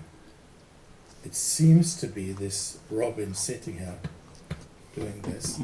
That's what your senses are telling you, that Robin seems to be here, whatever crazy things he brings up, or whatever nice things, whatever bad things, but still Robin is here. That is what your senses are telling you. But this message is spoken from, let's say, a perspective of Robin being here and Robin not being here at the same time. There you go. It is a living paradox Right. that you are facing. That's good. Good And way there of is putting no it. way to figure this out. A living paradox. It The doesn't mind have to be cannot figured cope out. with this. If I simply say, It doesn't have to be. this is a cup, it's an ordinary, totally ordinary thing to say. We all agree. It's perfectly okay. And if I look at it like this is no cup. Yeah, a little weird way of putting it, but yes, there is no cup there. But then I go, this is a cup, and this is not a cup at the same time. This is the paradox. And the mind cannot cope with that. The I cannot cope with this living paradox.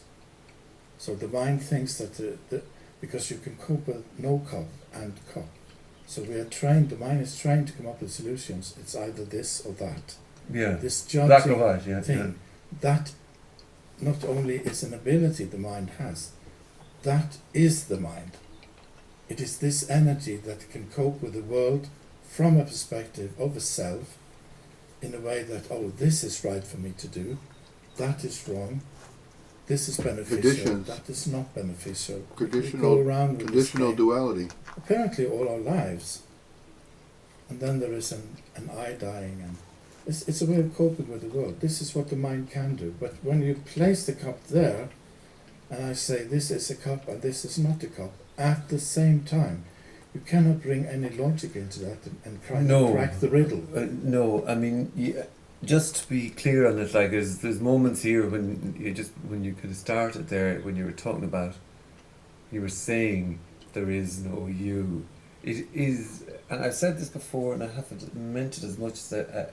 There is beingness going on, though. Breaking reality. There is a human corporeal manifestation. Close to psychoticness, for me. Yes. And that is a sense of beingness. For me, like, it is actually close to almost going, holy mother of fuck. Yes. Like, this could be the most insane thing that anybody could ever say. It is the most insane thing anyone can say. Yeah. That it's not only the cup here, the one saying that this is a cup and this is no cup does exist and does not exist at the same time. There's a riddle. We are and we are not. Pointing at a riddle Mm-hmm. to a riddle. Yeah. It's the same with you. We are and we You are not. exist and you do not exist. At Everything the same is and it isn't. Mm. Yeah. There's nothing right or wrong answer about is- it. Yeah. It's just the way it The is. answer is not that the It's simply the I that way. is there and the I can Mm. come to this I heaven, or in the modern terms that the I can become enlightened. We've got these stupid ideas that I can become enlightened, or in the more not so vulgar form, that I can realize enlightenment, that it always was here, that this luminous I, shining, free of desire, free of ego, free of all these things limiting us, is the real thing to go for. And that is the I gone mad totally. Mm. Because from that kind of standpoint, there is no other option for the I. That's the fullest possible standpoint the I can ever get to. So in a weird sense you can say that there is a kind of development and up to that point.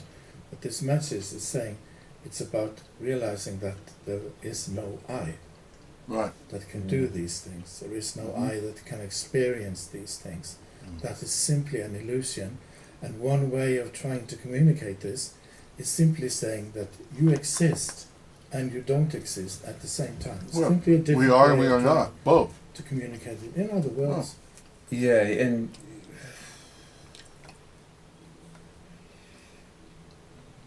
there's just nothing that you can do with that sentence at all. There's just nothing you can do. You can say you're mad, maybe, and you can run for the hills. But Yeah. to stay here and then just to go with you, you can't actually even go with you on that. It's no, we can't. There is an idea that, yeah, I will be able to go with you on that one, but the I can come up with a solution that it actually can crack the riddle.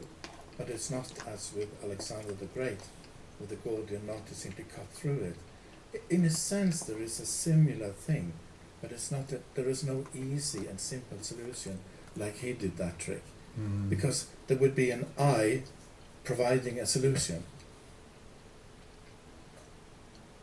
If I managed to crack the riddle of the I, then there would be a sense of someone here cracking the riddle.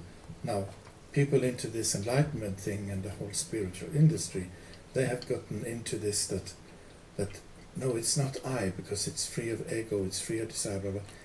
It's pure being, it's beingness. Yeah. yeah. Sorry, I'm just Beingness. across you because. But that's not a cop out No. either. To say beingness is as though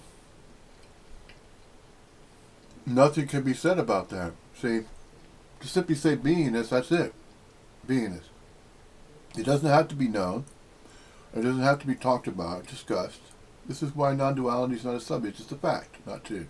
Leave it there. Enough's enough. And then carry on. Carry on what?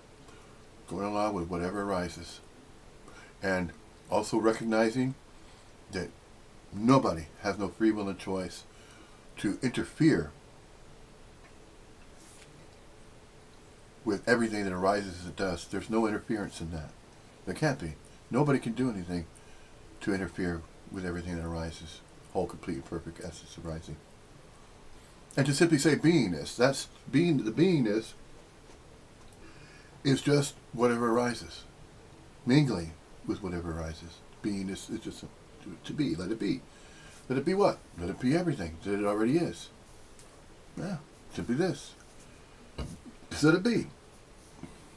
There's no process. There are no incantations. There are no prayers that need to be said. Nothing needs to be said for everything to appear as it does. Nothing needs to be done about it. There's no doing. There's no doers, knowers for this to be as it's appearing to be. So, you simply be.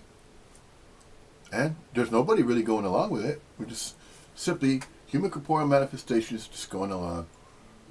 Everything as it arises, as it appears. Everywhere. The everywhereness.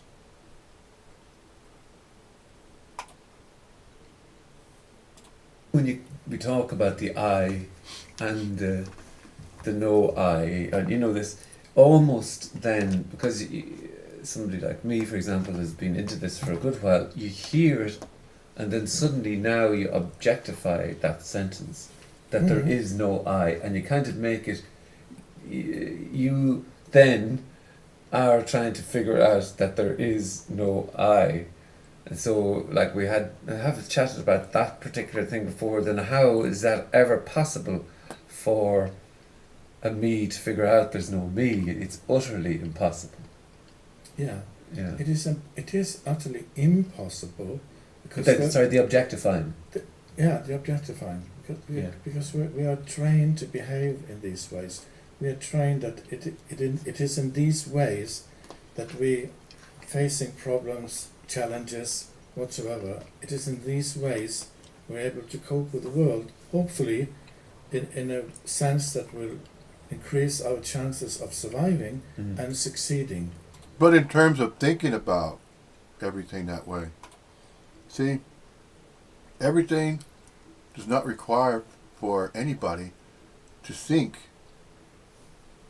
that it needs to appear in a particular way, as it does.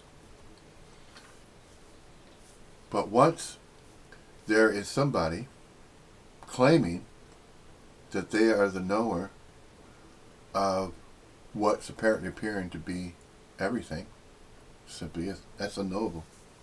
Nobody can claim that. Nobody knows that. As there isn't any separate person to claim that they are the knower of everything. No. No. And there is no my life, there is no your life, there is no separate lives that are being lived. All lives, everything that's living is aliveness. It's just aliveness, but it's not separate lives that are being lived or led. There are no separate beings or separate human beings. There are no separate animals, separate insects. They just apparently appear to be that way because they're manifestations as appearances of life. Life as it appears to arise as it does. The aliveness of life. No meaning, reason, purpose as it does. Now, we have been given meaning because, just as Robin Kirk just mentioned, where we think that we're trained. Now that training stems from what?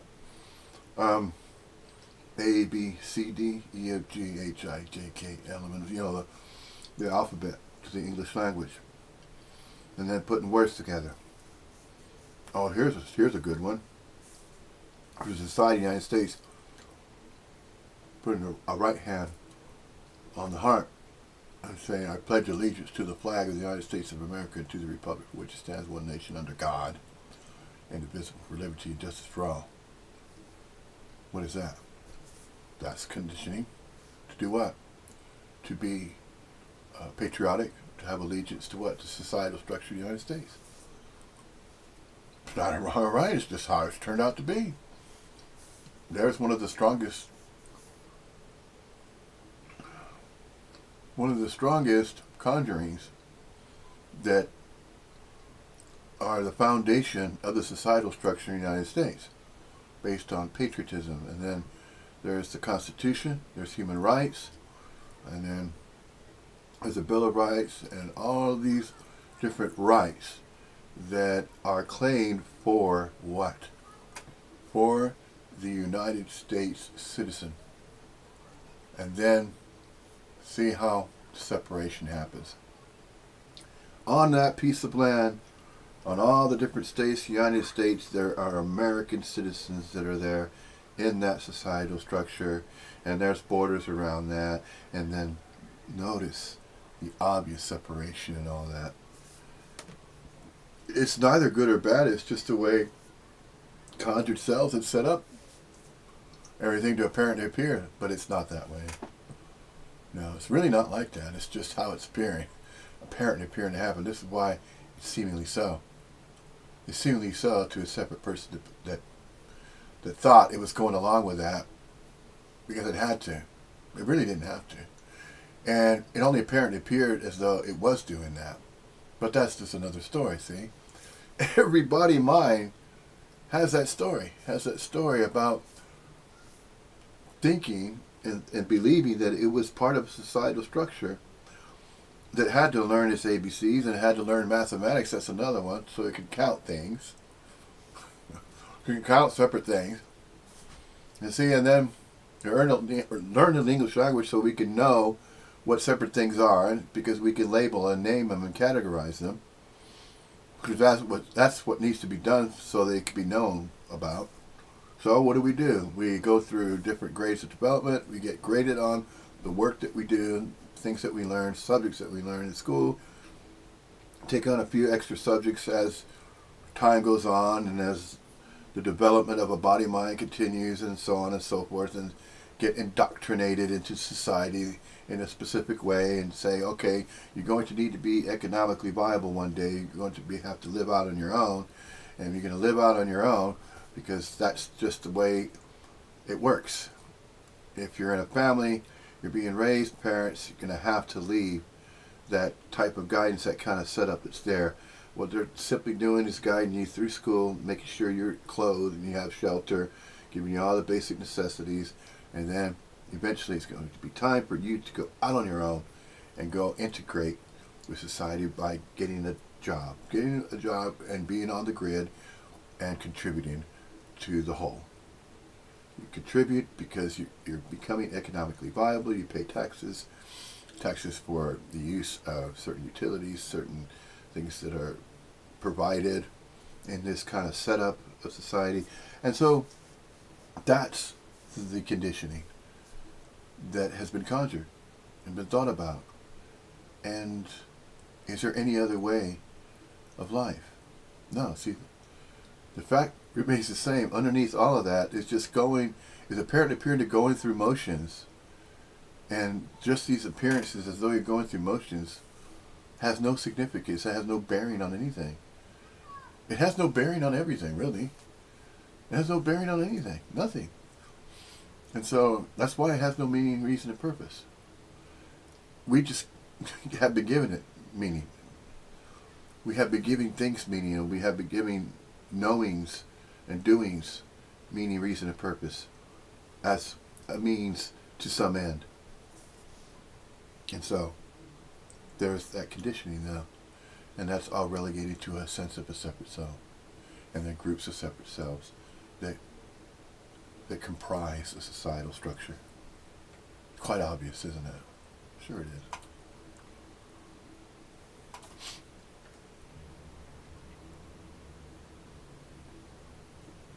We actually trained to do this. Yeah. And it works, it works well. Just look at the world. I mean, a lot of things, I would say on this eye level thing, a lot of things are happening that is absolutely beneficial for us as human beings. Yes, but you cannot do it with this. You cannot There is no place that you can objectify this situation. No, but when you tried to figure out, it was just the thought occurred to me when you were talking there that it's so obvious that this, then trying to figure, the no me idea that there is no me, but then you almost push that all the way over here and you go, how can I figure that out? Here's another problem for me to figure out. And then you're going, what the it's only now I'm kind of saying to myself, well, what the fuck is that about? Like, that's just ridiculous. Because that's a knowing. If you could take the knowing this of something. eye sense You don't have to know. and look at it Just be. like this, like you're looking at an object, then someone would be looking at the eye, trying to cope with the situation. And if you say, okay, this is pure beingness looking at the eye, trying to cope with duality of the world and duality of language, because language is duality. There's always a me talking Right. about something I've Yeah. achieved, something that I've done, and you even have these kind of ordinary sayings that, yeah. Then I said to Again, myself, it's not about Hmm. knowing, it's not who about said doing. what to whom? No. Mm. It simply goes that far that this sense of objectivizing the I is already in our daily language. We are ready to do it all to come up with a final solution. So we even do that trick. Mm. Well, I said to myself, Yeah, it's "Robin, Conjured. you can't do that." Or I said to myself, "Yeah, you can It's definitely the self-conjured do conjured that." self, we trying to kind of figure embrace everything it out. all. Yeah. So It people wants to know how hear everything is about appearing this. as it does. Yeah, there's another weird-looking guy talking about non-duality. Yeah, Mm. he's applying to join the priesthood of non-duality. No, Well, it's not like there is a priest applying. There is nobody giving the fuck of applying for anything. right. Mm. Giving it. There is a no fuckness, not even applying. Yeah. Then we get into this when Osho Rajneesh was talking about enlightenment, which had a huge impact on people of the world. It still have. People wanted to become enlightened, or that to realize their enlightenment. They went for that. So now this thing, especially originating with Tony and people who came to see him, because he was one of the first that I sensed were using a language trying to convey that there is nobody here and there is nothing there. Mm. Then that kind of language is also picked up by the known teachers of the world, by Eckhart Tolle, by Adyashanti, by Yeah, Gandhi, and none of others. it needs to be They taught. simply pick up because they sense that No, this is teachers something necessary. wholly Every other. word. It's kind of almost threatening that ultimate position of the I, that the I kind of made it. Mm.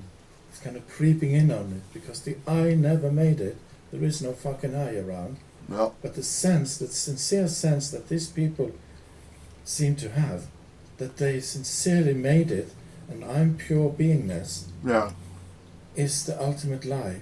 It's the ultimate madness of the I, that I'm still here in a different form than this ordinary ego, that this ordinary I with desires kind of thing, but there is still an entity there here. It will still be a duality. So this message is that there is no I whatsoever, and the word nobody is used. Yeah. Then you can say, you exist and you do not exist at the same time. You are and you are That not. was, Right. We are and we are not. the words Heraclitus used. Everything is and it 500 is BC, not. the so-called Greek philosopher. He said, Netty. No. you cannot step into and not step into the same river because the water is flowing. And then he said, I exist and I do not exist at the same time. That's simply another way in words of saying there's nobody here. And my sense is just figurative language. Yeah. My sense is there is not even nobody here. I Can't have say no mine, clue what this Because is then you'd be about. claiming a sense. But people want somebody to is become that Having. nobody now. Nobody has a To sense become to a claim nobody as means their that own. you very sense. subtly become a somebody, Mm. Trying to be a nobody. trying to be a nobody. Oh, fuck's sake. Personal presence. Yeah. That will be the new kind of ultimate desire for the I to Neo-Advaita. transpose itself into that, being that nobody, and then you're still somebody.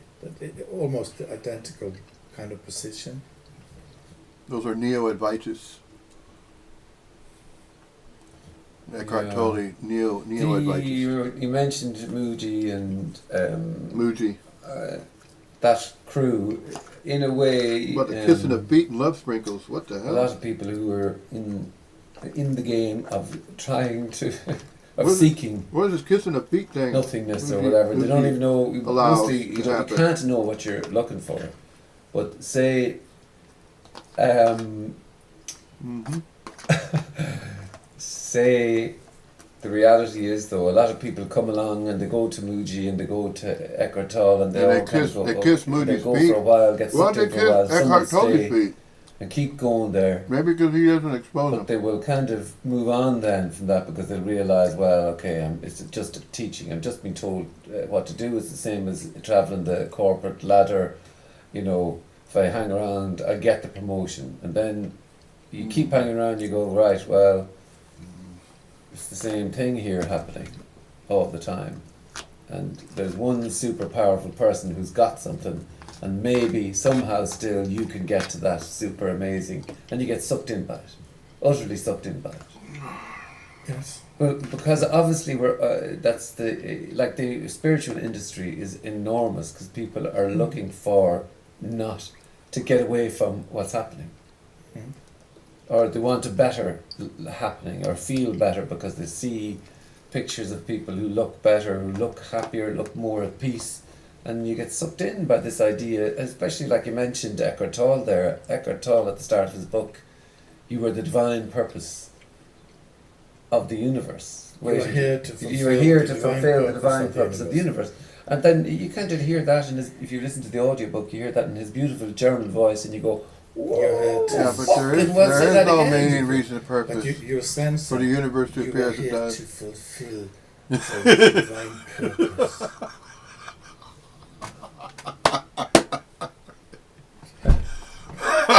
Is this freedom? This yes, you are here. What is love, Master Eckhart? Yes, you are here to experience love. Does he appear to be a freedom in a kind of in a?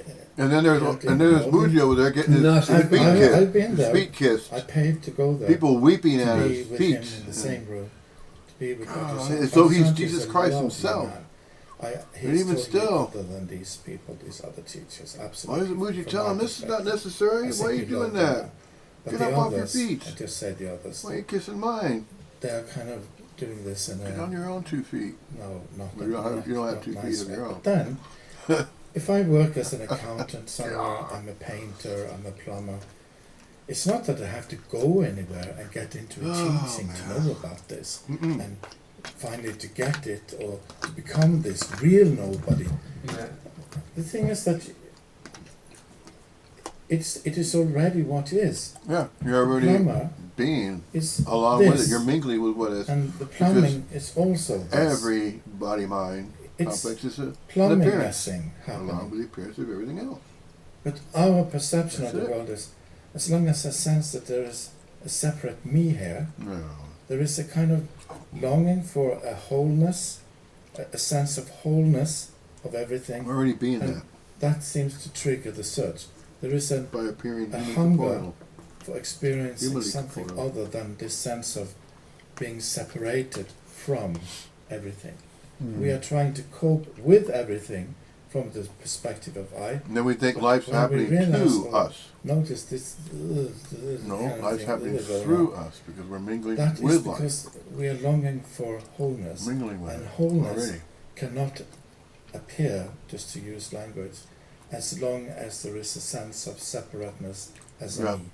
So Yeah. the me is longing for me not any more being around.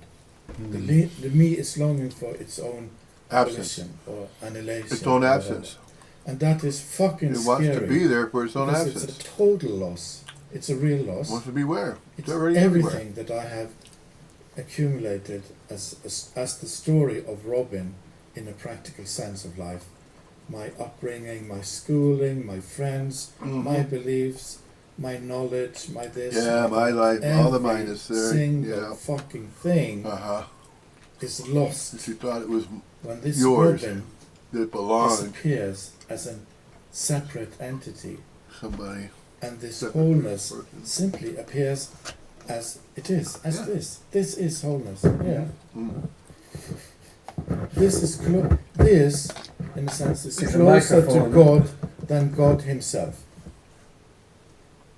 This is closer to God than God Himself, because God is an object perceived from me as a believing subject in both meanings. But it is the God of duality. God has no clue what this is. Nobody can have a clue of what this is. This is simply this, and nobody knows it. Because there isn't anyone around to say that To this claim is that they know this. it. Yeah. Because if there were, it would naturally and inevitably have to be an entity talking about it as if it was an object. And that separation is totally gone. This is what it is. Someone would call it boundless love, boundless freedom. Doesn't matter what word you put on it. Yeah. Call it whatever. There's no need to call it anything. Yeah. And it does not There is exist no need to call it anything. either. Everything doesn't It need does labels. not exist, Yeah. and it does Be everything exist. as it Those are appears. duality things. It doesn't even exist. I don't know what the fuck this is. I have no idea who apparently is talking. Because it's unknowable. My sense of it is It's mystery. it's not nobody Can't be talking. figured out. It's not It's- even It's nobody. unknowable. I don't want to be that nobody people are aiming for. If they are, I mean, I don't want to even be that nobody. No. So if I could kind of die this physiological death, I'd be okay with this. Nobody knew my name. It would be absolutely okay. I don't need anything. And besides, What should I you need? don't have a name of your own. This body is breathing. You just fresh air. said my name. It's you very don't have a simple name of your life. own. This is what's happening. Nobody does. When I'm thirsty, I First name, first go and right. drink. No. Mostly water, but sometimes whiskey. That's not out of thirst, that's something else. That's a lovely thing to do, but when I'm hungry, I eat. When I'm tired, I go to sleep. It's this ordinariness of life, which is, for me, Yeah, an that's just the expression body, mind, of this body. immense beauty Part of the concept of everything. everywhere. This The is my appearance. sense of expressing what I call isness-ing. Isness-ing. This is not this as a kind of object, as a noun. This, it doesn't matter what I'm saying now at all. It's simply, from my perspective, as apparently this body-mind that has been It's not even from a perspective. around apparently for almost 58 years now. It's just To state for that me, it's not this is a perspective, it's simply a recognition. And where does the recognition come from? Consciousness. What is consciousness? A mental thought everywhere, system. at all times. Where's the mental thought I pick system? up a rock. Along it's with just- everything. Sometimes Your mental I'm thought simply in system tears of the is in cahoots immense with everything. beauty of this totally ordinary. Otherwise, there wouldn't be thoughts to it's think totally about ordinary. at all. It's immensely beautiful. If it were some other way. People go, oh, yeah, that's a fucking rock. Does that have any spiritual significance to you? No. Does any of this have any spiritual significance to you? No. Not good. People could lock you up for being so happy. Yes. You know that. Yeah. Yeah. They go, what the fuck is wrong with you? So There is something wrong with me. I'm chronically happy and there is no cure. I don't have to go around smiling all day, but there's a sense of this chronicle, this ongoing total that everything's happiness, fine the way it is. regardless of good It's and all bad taken happening care of to this itself. Body, mind. It really is. I'm not bothered by it. Yeah. See, this, Yeah. Simply From- enjoying that it's happening. hmm it does, It doesn't I require. get totally lost in what you're talking It about. doesn't require any Like, energy to be. Normally, Because you're already being energy. you get, well, sorry, my brain's just Nothing to utterly know about flat. that. Nothing to do about it. And I seem to, somehow I'm able to kind of even That's no- converse in this, but it comes across in such a way that almost you're just muted from the inside out with it. It's just, it's not like somebody, it's beyond a riddle, beyond a, and there's moments where it doesn't matter about the words or whatever the fuck you're saying, but then it's just this. Frank. I'm not trying to bring it back down into Oh, anything, but man. it's still. What the fuck is it? It's a bit fucking nuts. It is totally nuts. Nobody is nuts.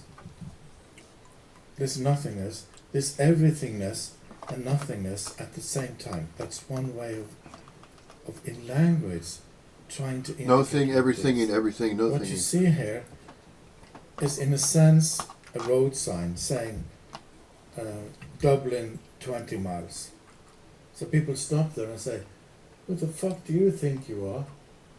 Pointing to Dublin. Now, from a scientific point of view, they would dig this up and scrutinize it and dissected and tried to find any trace of London in this, and it will not be found. Dublin doesn't have it. Yeah. Yeah. The road sign pointing to Dublin, but they would take up the road sign. They would not go to Dublin. They would take road sign. Is there any Dublin in this? And the conclusion would be no. And the hilarious thing is, with me, is there any of this in this? No. You will never be able to find it, because what is looking at it is already it. If you try to find something, it is the person, apparently, trying to find this is already this. It's like a drop in the ocean is trying to figure out what the ocean is. It's totally impossible, because you would have to regard it as a separation, as someone trying to figure out what this object is all about. And that's not possible. Zen Master Kodosawaki said, you should never forget that modern science have evolved on the lowest level of human consciousness. And what he's really pointing at, not about anything about consciousness, but there is a hardcore dualism that really is science. We are here to figure out what is going on in the world in a kind of knowledgeable sense. We are diving into the unknown. We're going into rocket, we're going to Mars. Beyond them, there is Pluto, there is Jupiter, there is a next solar system. It's an endless desire of going somewhere, driven by the energy of separation and a dream that I can get more knowledge, I can get it. So if you look at the road sign, it doesn't matter if you look at Dublin and the road sign altogether, you cannot figure it out, because it is already figured out. It is already this. It's this playfulness, it's this itself playing, apparently in these contracted energy forms, like I told you about the river. You watch a river and you walk along and suddenly there's a back current there. This is also the river. It may seem different, but this is also the river. So you'll hear the back current actually shouting, well, where's the river? Yes, you are the river. The river is not only the mainstream going down. Oh, the river is riverine. the whole thing. This whole thing is this, regardless of this nose. You are the riverine. This is also In spite this. of, yeah. In Okay. spite of the nose, this is also this. So you can go on with a bucket list and say, okay, is he a vegetarian? Not really, no, cross that one out. Is he talking is it interesting? Do you get any out of it? People have a bucket list and they go around and try to figure out who's real, who's not real. We are all real and unreal at the same time. Yeah, real and unreal. Yeah. Yeah, well, people want to see what holy looks like. So, in other words, if you see a pope and he's dressed all in white with a white hat, well, that's all been exposed. We all know that wearing a priest's outfit is not holy. It's almost ominous now. But we have this view of, well, this is what good looks like. And like Mother Teresa, for example, sure, she must be holy. She must be good. Sure, I think they've made her a saint, whatever that is. Yeah.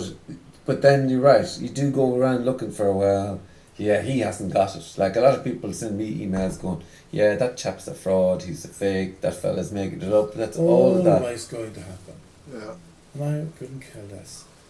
I actually met this so-called Mother Teresa, and she is the most vicious human being I have ever come across in my whole life. And Christopher Hitchens' documentary is absolutely on bullseye, on the spot, what she was all about. But she became a saint. Well, that's total bullshit. She was really horrible, letting people die without giving them any medication. She gave them food, of course. It was all about praying. And her last words almost was like, forgive me for disbelieving in the God, something like that. You could find it on the net. Yes, she wasn't sure. That was total bullshit. but we like ideals because the ideals will kind of encourage us. It's something there, an authority, something, somebody A So- place to we get can to. follow, Something to aspire. and then we will get No it. The whole aspirations idea of required teaching is that I have something from anybody. you need, Nobody and I'm needs willing to to aspire provide it about for you, anything. so you can get it, It's and not I will required to be. definitely get you there. Just simply You, be. I will help you Let it be. succeed in your search to find what you're looking for. Mhm. And my message, me from a kind of metaphorically point of speaking, because there is no me, so just for the sake of it, what I'm going to say to you is, I'm going to see to that you never find what you're looking for, Mm. because it is already this. It is not only this, it is this. The seeker is the sought. It is just a crazy idea that this, in apparent form of There's nothing to Frank, seek. has gotten the idea he's going to find out what this really is, and this is what it really is. So the whole idea of reality is a mental construction of the I. There is no reality. There is no answer. There is nothing you can get. It's just the I producing yet another story in a more stressful way, because you're kind of sensing that you're being cornered. The mind is being cornered, and when you corner the mind, and the only option you say for the mind, either you crack this riddle, this paradox, in your ways of coping with it, which for the mind is utterly impossible. Or you run to the hills. Yeah, but there is no way out. Then perhaps the mind will kind of sort of give in, throw in the towel, and then we'll be done with it. The mind is the I, so But, that might happen. I'm not saying it's necessary. I'm not saying it's needed. I'm not saying it's something you need to do at all. You don't need to do anything. Simply for the fun of it. Actually facing the mind with an insolvable riddle, and then the mind keeps ticking on again. The next moment, well, it's a riddle, but I'm going to crack even that riddle. So the search goes on. that's difficult though. That's if you are. I mean, it's difficult. Then humans will definitely take that as a practice, like, you know, and that's holy water. So, but you can see how that would be taken as a practice. Oh, fuck you, you know. It's so fuckingly similar to a practice. Fuckingly? within Is that a word? meaningful teaching that can get you somewhere. Mm. But I'm simply saying, pointing at it's not being so. It might seem so in language. I mean, these teachers use obviously similar words. Even glass, we both use the same word glass, so Yeah. do we. And we both use the word asshole. Yeah. We We both use the bathroom. Mm-hmm. So, of course, these people checking kind of the bucket list thing or whatever, Everybody of course has you one. find similar words. And it's super easy to misunderstand that here there is absolutely no teaching. There is no teacher. This is not a philosophy Right. about anything. Yeah. This is not a system of ideas about anything. Mm. This is not a religion about anything, about salvation. Yeah, because what people want, you want. Well, I It's mean, not- well, you have to give me something here. Okay, I It's hear not what you're saying. But about give me something. anything. But that is the normal thing. Yes. Is, well, you have to give me something now. So tell me what I can do here exactly with this. What you're saying, or what are you saying to me exactly? If people ask me something, I provide them a nothing. That's in language a kind of humorous way to say it, but the only thing they will ever get is not even nothing. Mm. Because if you get nothing, and you really think that you have become this nobody, then this is not this. This Mm. is not still yet not revealed to nobody as being simply this. Then you have tricked yourself in the last possible stand. You have to turn around and said, yes, I got it. I understand what nothingness is. Yeah. But then you This is why I try to indicate this by saying that I'm not nobody. I'm not even nobody. People say that Socrates said that while they came to him and said, the oracle says that you are the wisest man in Greek. And Socrates answered, well, I know nothing. And from this side, I cannot say that I even don't know nothing. Which is not an indication, of course, in language, the possibility of trying to indicate that I know it all. But I don't care what all would be.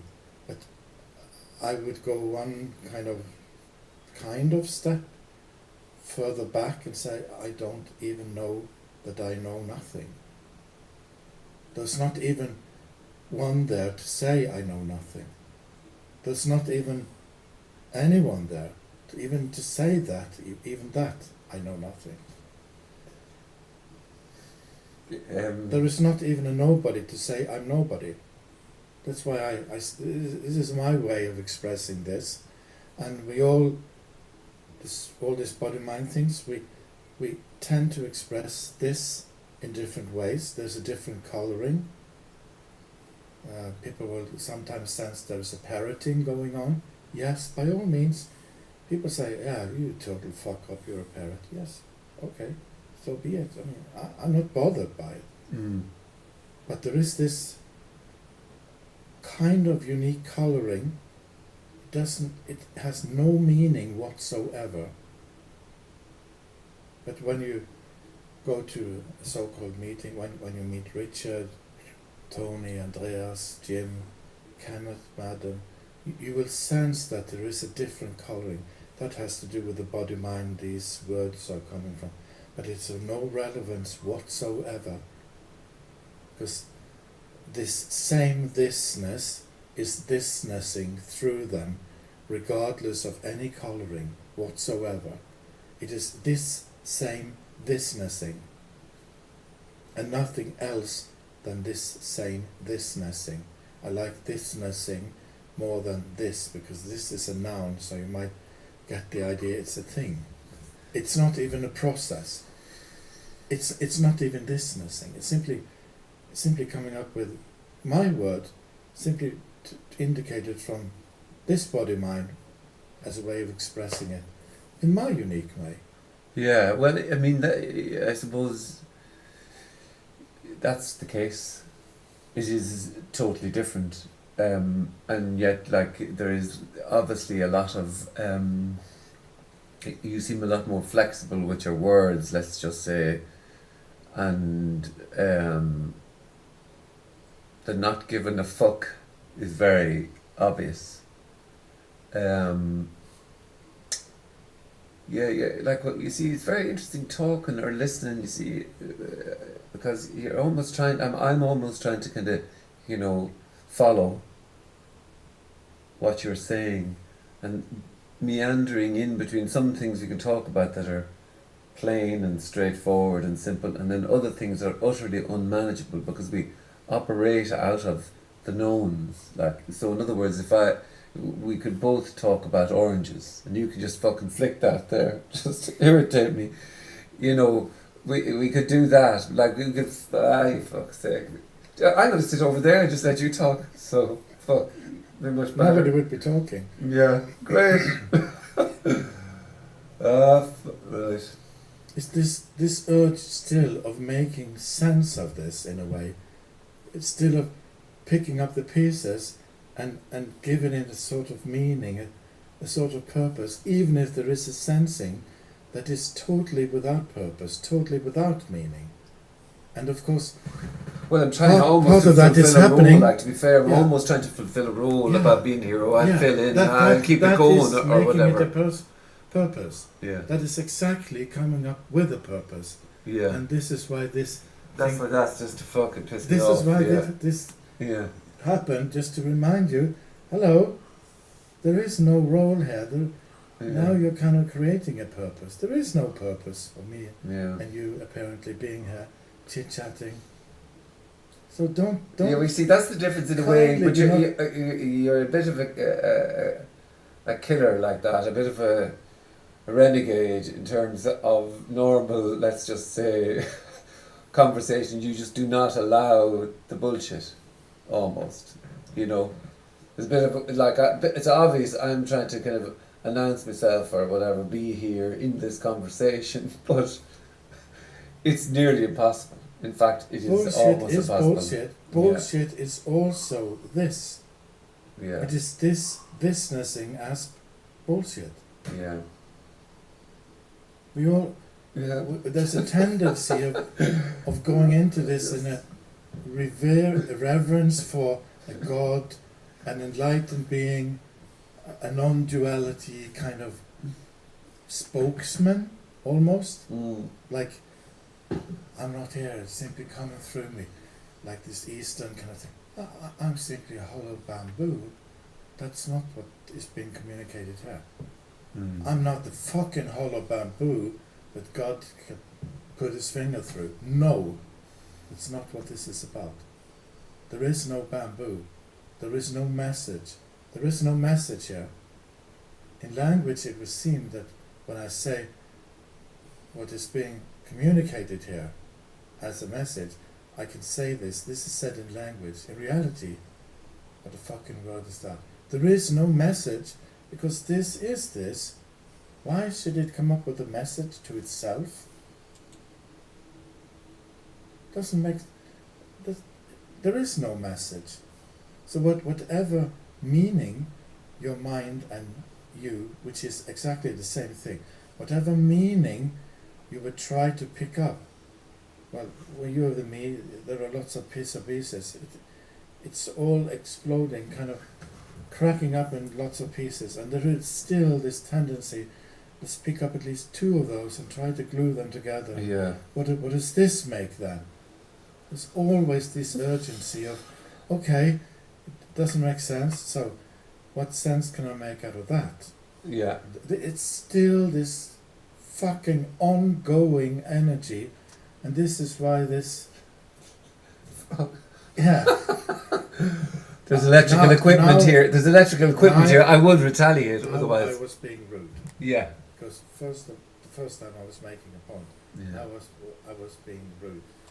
Oh, you're stirring the fucking Really shit having anyway. fun. Yeah, you're enjoying yourself. You're having fun Because anyway. I have the freedom to do this regardless of your cameras and you. I might have to pay for them before I could Yeah. get that. But I wouldn't be bothered if it's simply this is seemingly like responding to whatever is happening. It is not a thought of responding. It's not reacting at all. It's easy not to see the very big difference. It's simply responding like a mirror, simply mirroring. I'm not going into that cozy, lovely bullshit of mirroring. Yes, I'm mirroring existence, and not that nonsense spirituality thing. But response is a response, and if a response here would be to crush the camera, that would happen. Yeah. Regardless of whether or not this apparent Robin would have to pay $2,000. 2 Yeah, bazillion. No, it would be 2 million. Yeah.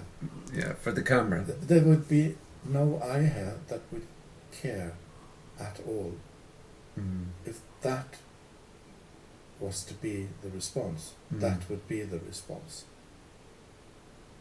Yeah.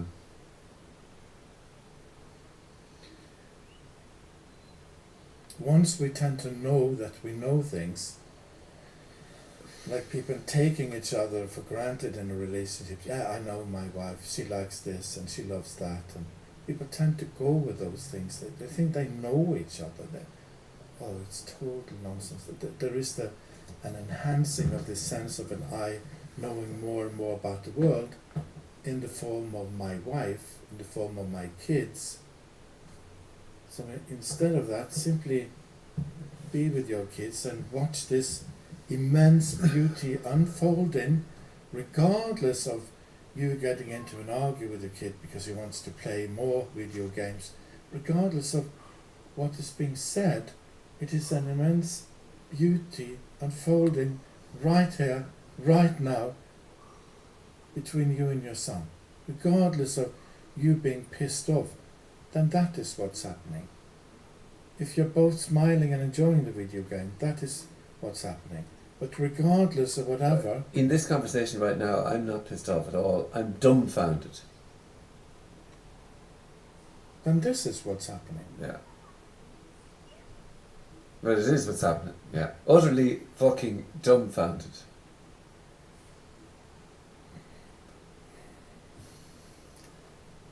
And I'm not here to approve that. You're not here to approve what? What's that mean? There is no one here that can approve that. That is so. Yeah. Yeah.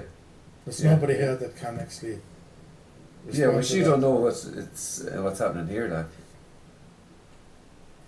What's happening for me? Dumbfounded. All I'm saying is dumbfounded is how I feel.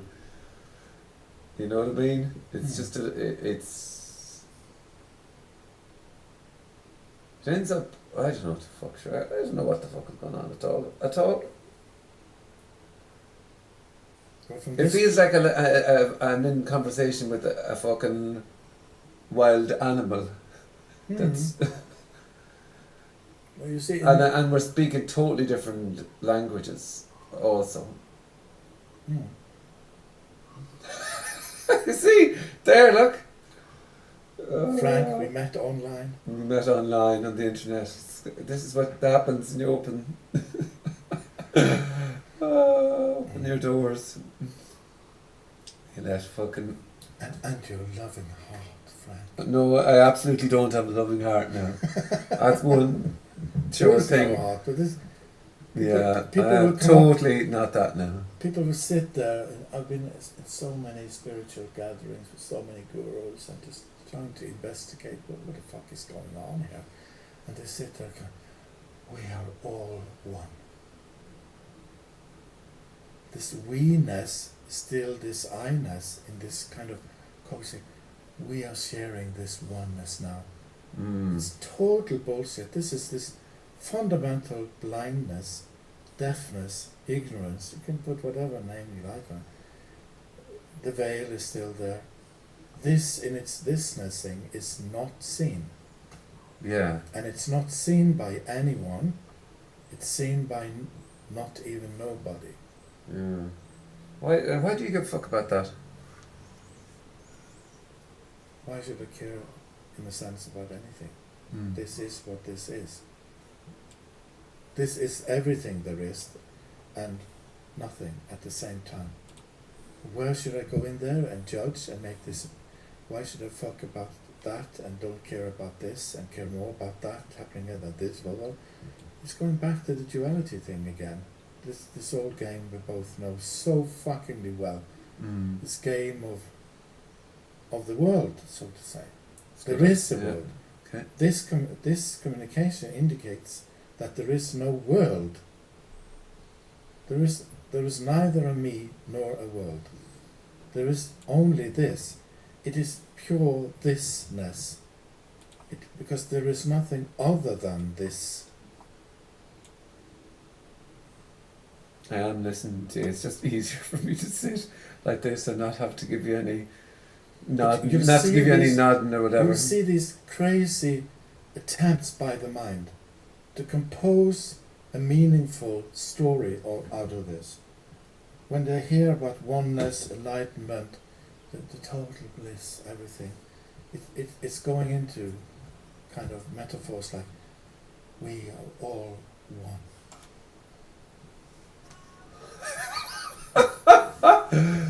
Yeah, For and fuck's sake. Muji is ready, I've seen it live, to help you become one with the master. Yeah, and kiss his feet Muji's too. team will be on to you now. Muji's legal team will be on to you I now. don't need that because I got pussy. Yeah, but kissing feet though, what is that? Yeah, Muji's team. So what were you saying about Muji there exactly? I don't know. Yeah, that's on video now. You'll be I've been around these people yeah. under the radar. my girlfriend would say, no, you've not been under the radar, but I've been there. I can't imagine under the radar. Physiologically Yeah, I would agree paid with to the be there in their seminars, and I know from experience of being there, talking with people, sensing what was going on over the years, what they are partly up to. Yes, not all the time. Is it all the time? I don't know now. I've never been Does he there. have a break on Wednesdays or? Is it Muji. Tuesday? Yeah. Is it I don't Tuesday? know now. All right. I think it's Fridays. By the way. So this is That's important. but this is the spiritual guru Muji. That what? Yes. Yeah. Who came to Papaji. You can go on internet. I met Papaji too. Papaji met me too.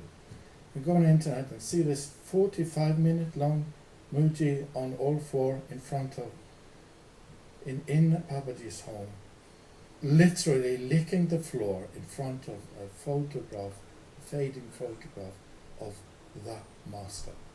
It is up there. I sense the reverence of my master. It's literally lying on this dusty, dirty floor. Well, maybe they keep it kind of clean inside the room. I would suppose they do, yeah. But this total surrender.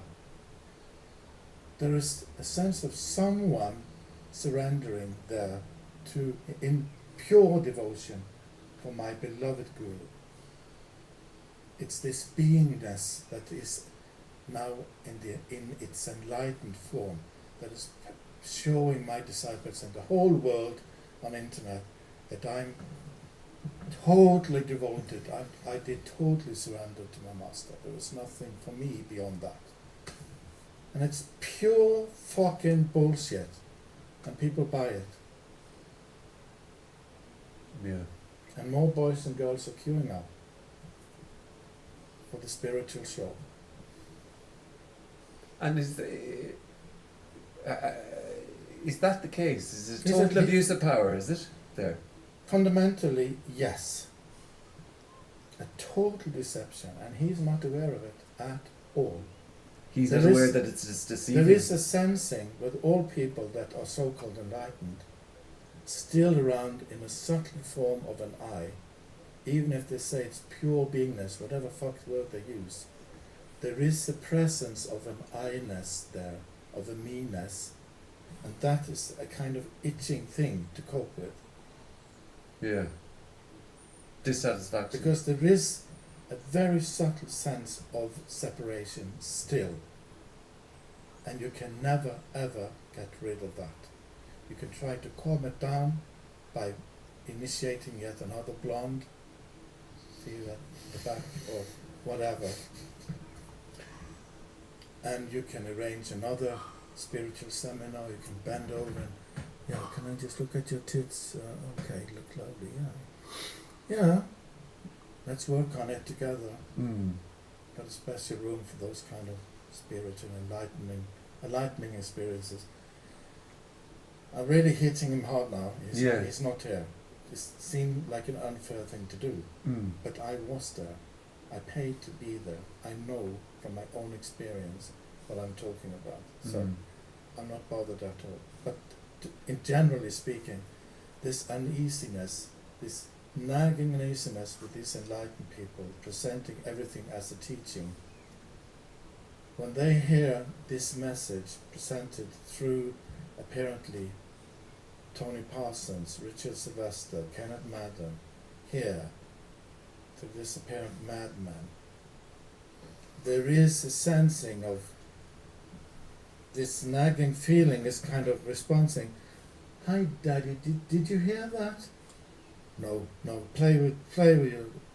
Go play. Roll. I mean this power of now that made such an enormous impact on the life of Eckhart Tolle. There is no power, there is no now. All these are constructions of the mind, that there is time and space. There is a kind of room, a space available for the I to exist in, to perform all its tasks, to do all its things. It's a total, I won't say it's even a lie. I'm not saying these people are doing anything wrong. I'm simply saying that this is what they're doing, presenting it as a teaching, and this power now has, in America and elsewhere, an enormous impact, because you sense that you can get the power of now yourself, and I'm ready to help you get there. Pay some $20, get my book, and I'll provide you with more books. We're onto it. We will get there. And when you look at the man, he's kind of embodying the power of now. His love is coming your way. Do you really sense that this is this freedom? This is total freedom. I don't give a fuck what Mooji says. It won't be Mooji, it'll be his disciples. You hear that crazy guy with all his challenges? No, but did you fuck him on Tuesday? No, I was in on Friday.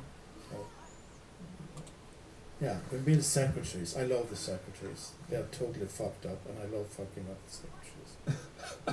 I really love that. I've done that for many, many years. I really enjoy it.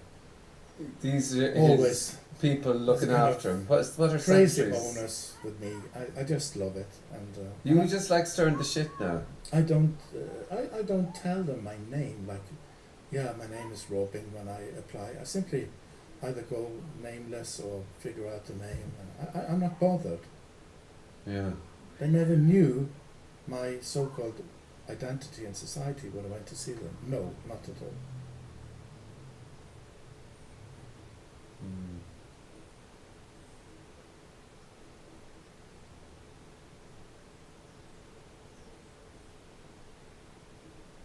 And this charade is unfolding. It's okay.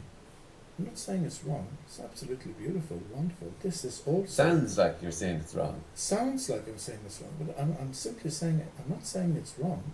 It's beautiful to do these things. But these things done, whatever this teaching is about, it's about getting you there.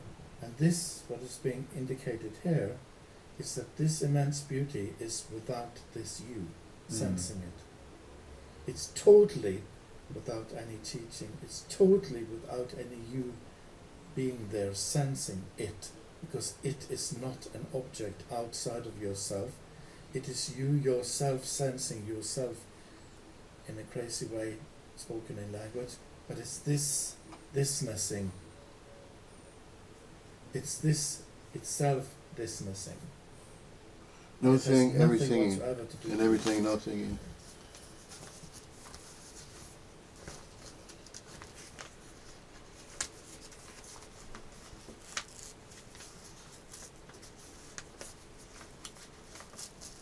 It's a bit wild.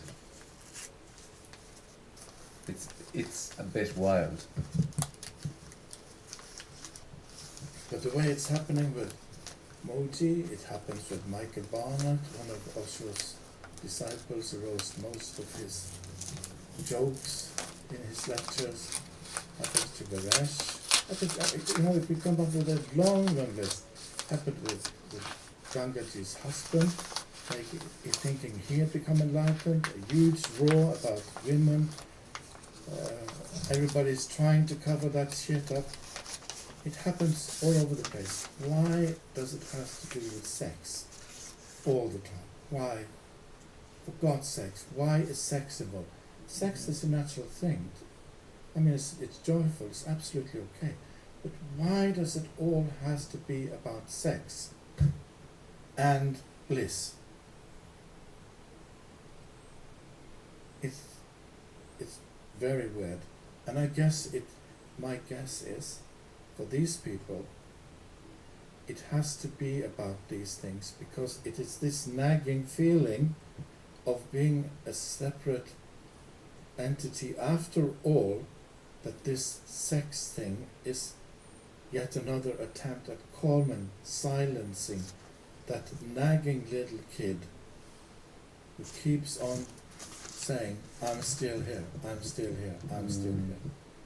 It's a constant trying to cope with this nagging feeling that will never leave you at all. It's like trying to escape from your own shadow. As long as there is a sense of an entity, there will be a shadow, regardless of how small it is. The shadow is there. When there is nobody here, there is no shadow. It's a fucking simple way in language to try to communicate. But when there is nobody there, there is no one there with that nagging sensation. The shadow is gone because the object is gone. Everything is gone.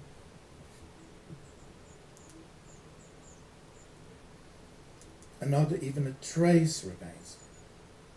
Well, maybe my pants would drop down and somebody could pick them up and say, is this the pants? That's Life of Brian again. Yeah. Is it the sandal? Oh, I found his pajama. Is the first burn? No. Okay. Let's keep it. I mean, that movie is just hilarious into displaying or actually exposing that people are ready to believe in anything, everything. Kumara is a movie made by a Canadian film producer about the same thing.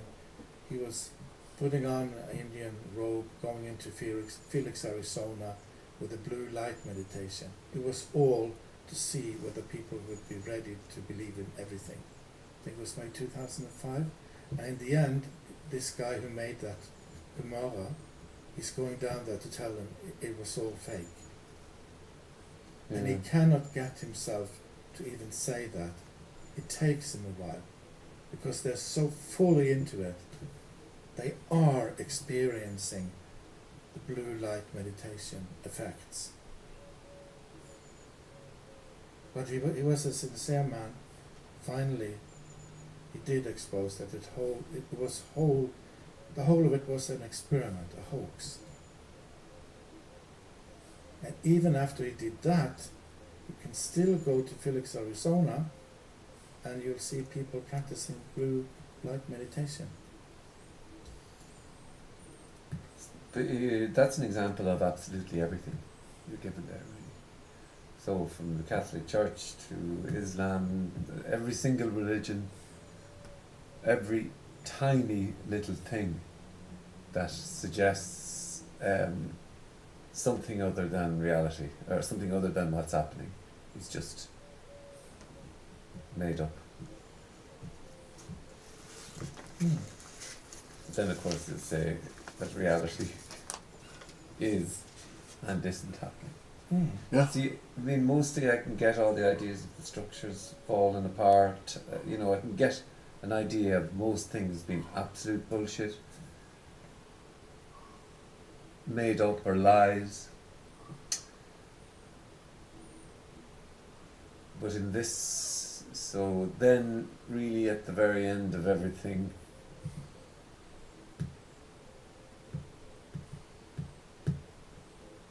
you're left with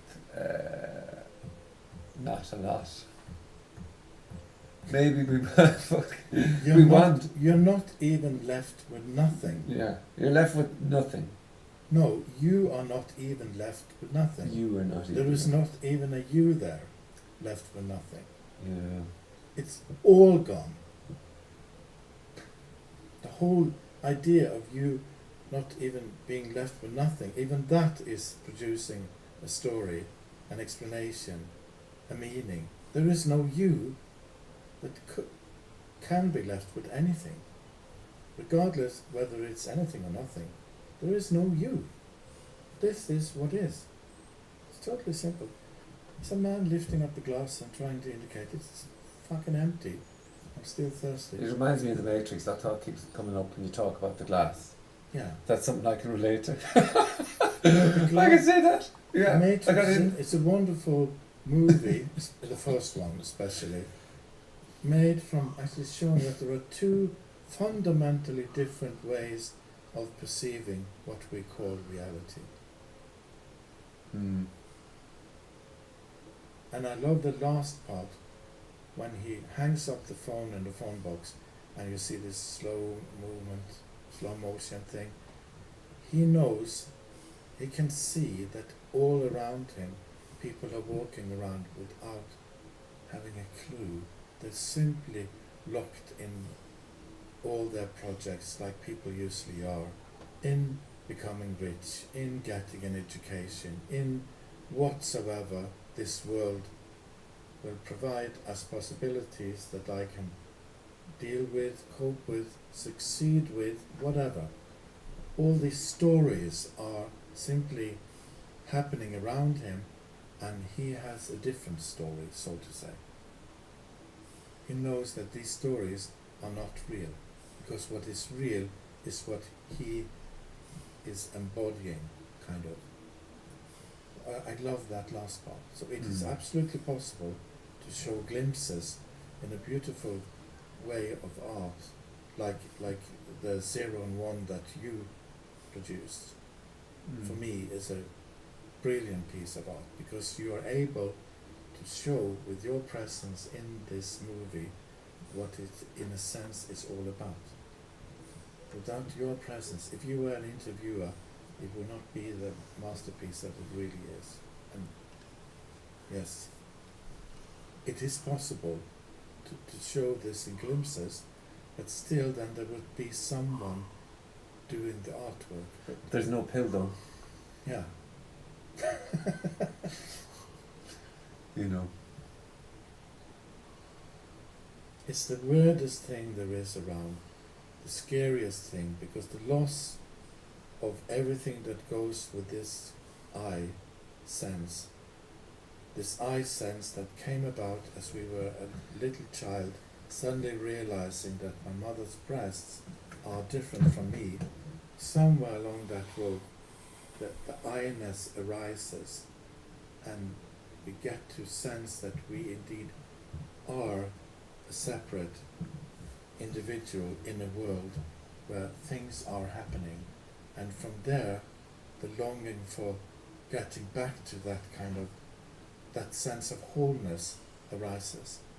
So the joy of living arises, and the sense of longing for the wholeness, to be back in the wholeness, arises as well.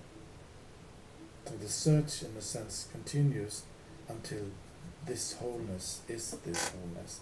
And this wholeness has always been this wholeness, because it is nothing other than this wholeness. So all these things, apparently, are simply happening within this wholeness. It doesn't mean anything. You can say it's this playfulness. This is playfulness, simply this playfulness. And playfulness is not actually, it's not only happening in the way you like it to happen. When you play with a child, you're simply playing, can show you wonderful things, challenging you as a parent in various ways. There's a kind of scary element, you don't know what's going to happen. You're not scared, but there is a scary element that you will explore something with the child that you like say, I would like that. Yeah. It can turn your illusions upside down. You can meet yourself in the door. That's an expression that we have.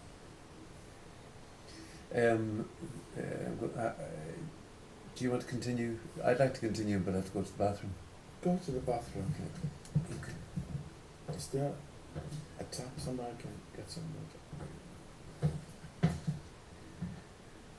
Well, Thank you. I'll be back in an hour or so. Yeah. Okay. You won't be back?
back.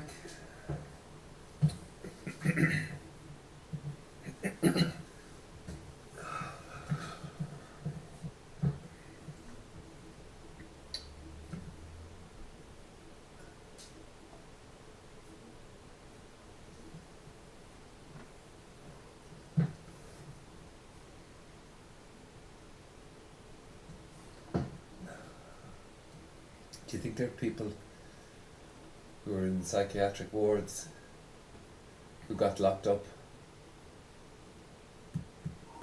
Absolutely.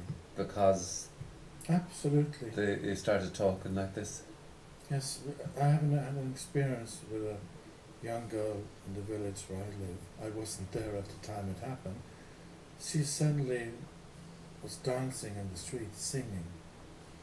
And they came, grabbed her and drugged her, took her to the mental hospital.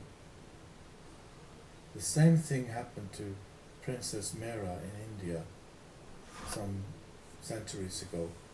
And everybody there sensed what this is that is happening. It's this dancing. It is this singing. In India, people, even if they're still somebody, if they're still in this I sense, looking at the world, objects, whatever, they still have had so many people that this thing has happened to. And it's not happening because it's always there. There has been so many people that they kind of let her go along without in any way interfering. They simply dance along. That's how they do it in India. She comes dancing and singing, and people start dancing and rejoicing around her. But here, it's a mental case. Get her drugged. Get her into therapy. It's a total fear of something other than what we know appearing in the midst of us that actually can threaten us in a very profound sense in the next moment. So we have to deal with this problem. That's why we also say that children and drunk people tell the truth. Now, what is totally intolerable is to have an adult, sober person say the same things. It's not that you're saying big things, you're simply saying what is. Like I said, with what I sensed was going on around the whole thing with Moji. As I have sensed and seen what was going on with Michael Barnett, so-called energy master, former disciple of Osho, now an enlightened energy master, yes, and others. There are lots of examples. I mean, if this Me Too campaign really opened up what happens in a lot of these spiritual settings, there would be a lot of cases. Lots of them, lots and lots of them. Because it's so often about sex. So, of course, yes, I would say there are a lot of people.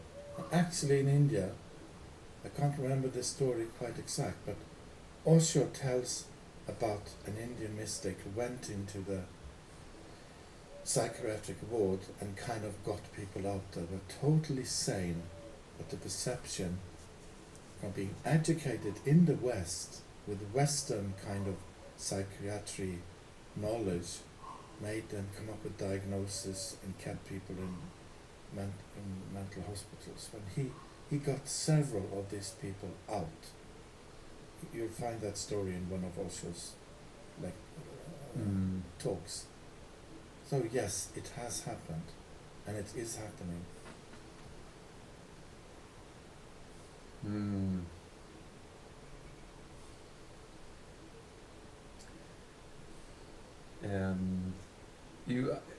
You have a way that is totally different than anybody I've talked to in the absolute intolerance for babbling, we'd say, or meandering, trying to find a question, or trying.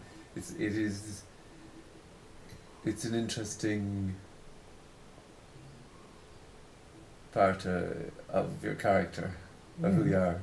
Yeah, you can say a character. I would say this body mind. This body mind has a preference to eating fish, to fishing, to going diving, to eating this kind of food instead of snake blood. Simply there is a coloring, and that doesn't bother me.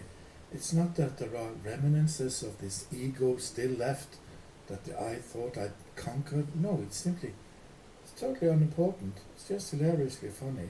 But there is a sense of coloring here. Okay, this nobodiness is the same with everybody that this kind of happens to.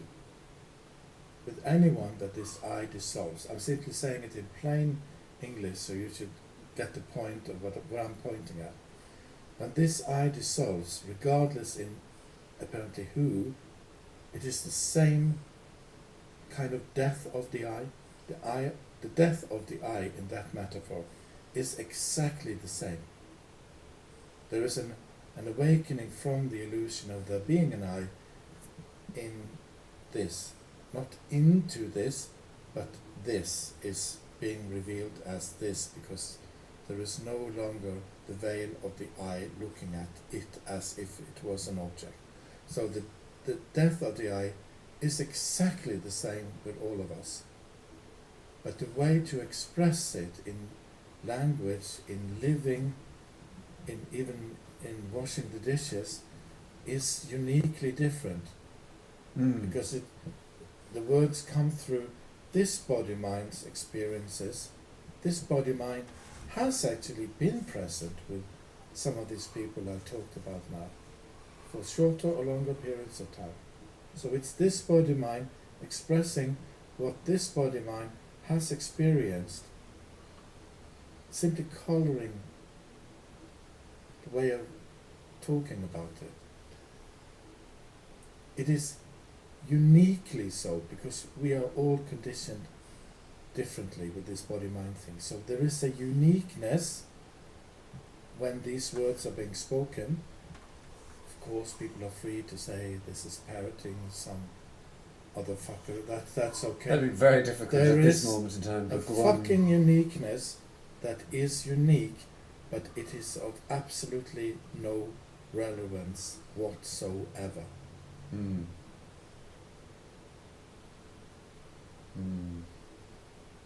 It is totally and absolutely irrelevant, because there is no cause and effect involved.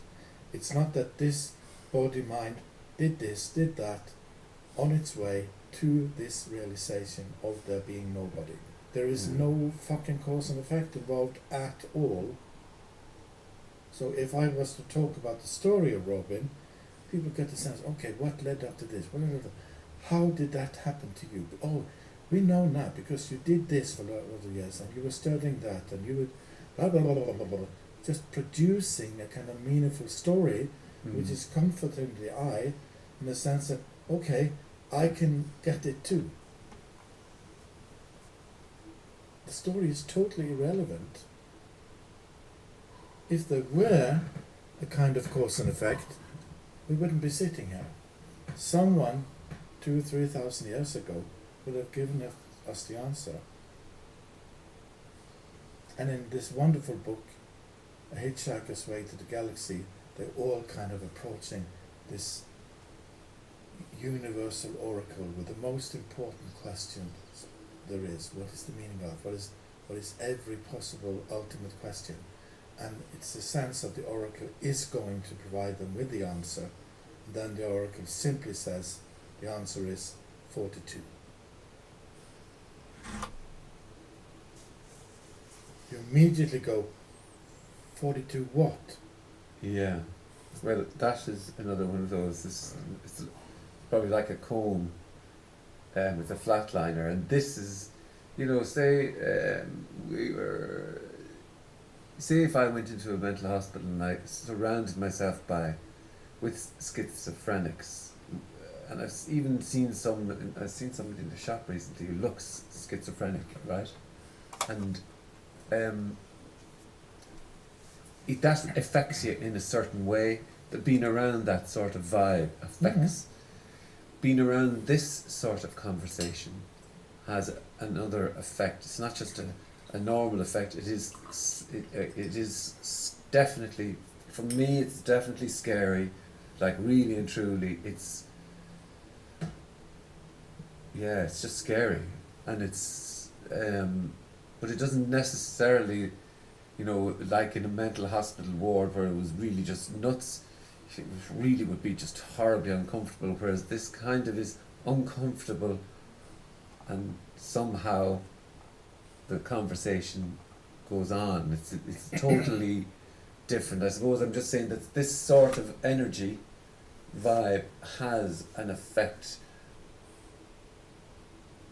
but then I'm kind of making something out of it, but it does have an effect. There is an effect. It's definitely not safe. I know we're probably going back around the houses there now, but that's just... I would know What I what wanted that to say. effect would be. Yeah, I know that, yeah. I would only from this perspective of this say, this is this. Mm. What about any effects? But I of course I understand what you're saying Yeah. in plain language from a perspective of Frank sitting there Yeah. trying to cope with this. Of course, yes. Yeah. We're not stupid, or we're not fucking stupid. I mean, there's a sensing of what we're trying to communicate. Because we're Yeah. simply communicating. But I'm saying from this perspective, there is no energy. There is none of that even. Yeah, like It is only this. It's pure isness-ing. And that is fucking scary because you are kind of looking for... Well, I'm not now, just for... I'm only just giving you a description Yeah. of... But also, like, say, for example, somebody... Say, Parsons is called the Terminator in Holland. It's kind of funny. But, like, the energy from something like this, again, I'm putting a description on it, is like fucking whoever bet the Terminator. And that's making it a hierarchy, but it's... Do you think there is a sense, the character putting this across, or this Yeah. thing coming through it, is more fucking... It just comes in a different way. It's not like, if some is more melodic and soft, whereas yours is almost hammer fist. It's not the pussycat here, it's the other t-shirt, it's the fucking lion, man. You know what I mean? Yeah, the appearance. Yeah, it's not the pussycat. No. That's just fucking totally deceiving. It is. But it is funny, isn't it? Yeah, it is. Yeah, It's yeah. enjoyable. Yeah, it is. Yeah, well, it's fine until you open your mouth. Oh, who is this nice? Oh, Yeah. maniac. Who is this nice serial killer, If psychopath? you were in a setting that something is going on and you were getting things, you'd be happier. The scariness would not be there in the same way. There would be a kind of frustration that you're not progressing fast enough, or there would be a kind of impatience, a kind of frustration. But the scariness will, maybe it was there the first day you walked through the door into the Zen temple, into the Buddhist thing, into whatever, into Muji's thing, whatever. There's a scariness there. Yeah. But that scariness diminished as the meaningful things started happening. Look, Frank, this is how we eat dinner. This is how we do that. You got to know it. You get into it, the meaning, and you get to know it. And that sense of scariness deteriorates. It's like an erosion, and it's almost gone. Yeah, and there's no getting to know you. There's no getting to know You have a Kenneth. absolutely no clue Yeah. who I am or who Kenneth Madden is. Even if he's supposedly your friend from many years back. I mean, there's no way you can know who he is. And I also met him, by the way. And for the records, I was simply joking about Muji. Simply a joke. And also about Michael Barnett, because he is a joke. I'm simply joking. Simply joking. Yeah. I don't need Dolores and all that bullshit. Yeah. So I was simply joking. Take that video down. That It would be... never happened. Yeah. they'll be coming. Can you please take You this just video ask down? those women, maybe also the boys. I mean, he's kind of a generous man, so Okay. yeah. If you start asking them, they might come up with different things of what I'm saying. But I'm saying it's simply a joke. I'm scared shitless. Oh, it's a nice little caveat or whatever in there. Yeah. Anything that has been said here is not Of true. course, this lovely kind of calling him Terminator. Yes, in a sense, he's terminating. He's part of kind of it's a funny way to play with this in language. He's aiding them in terminating the I. It's not a process, it's not a gradual thing that, okay, we did the first 3 steps last month, that would be a teaching. He's ready there to see it disappear. And the funny thing is, he's not the Terminator, because there never was an I there. There's nothing to be afraid of. There's nothing to be scared of. The scariness arises out of a more and more subtle sense that there is an I-ness. There is a me-ness being scared. So he's not a Terminator at all. He just seems to be from a perspective of an I. He's not. Because there is nothing to terminate. This is already what is. What are you going to terminate into making this what already is? There's nothing you can do, because this is already what is. So my suggestion is simply, we apparently live in this body-mind. Don't sit, this is not a teaching, it's simply a kind suggestion. Don't sit in the chair and go, there's nothing that I can do, there's fucking nothing I can do, and there's no I and there's nobody there, and yeah, the Terminator's coming my way, and what the fuck am I going to do? There's nothing I can do, blah, blah, blah. I mean, that might get you into the lunatic house very quickly. Yeah. Simply get up, drink whiskey, as we've been doing, with kind of, enjoy life. Enjoy this immense beauty. Don't sit there and think about it. Enjoy isness-ing this. Simply what's happening. Now, we haven't had too much, Mum. And the enjoyment is in the being. That's where the enjoyment is. To letting everything be just as it appears, as everything does. Just let it be. Nothing to prove. Nothing to know. As though we can all now be knowers of being and doers of being. No such thing never was. That was the major mistake. That was the major mistake right there. Being had been mistaken for doing. Being had been mistaken for knowing, as though knowing was required so that there can be something to do that demonstrates the being. Doing anything does not, doing something does not, and doing anything does not demonstrate being. There are no doers that are doing anything. There are no knowers, separate knowers that are knowing anything. Nothing needs to be known. And nothing needs to be done about everything appearing as an appearance of time, time and everything that appears as absolutely everything. Absolutely this, simply this.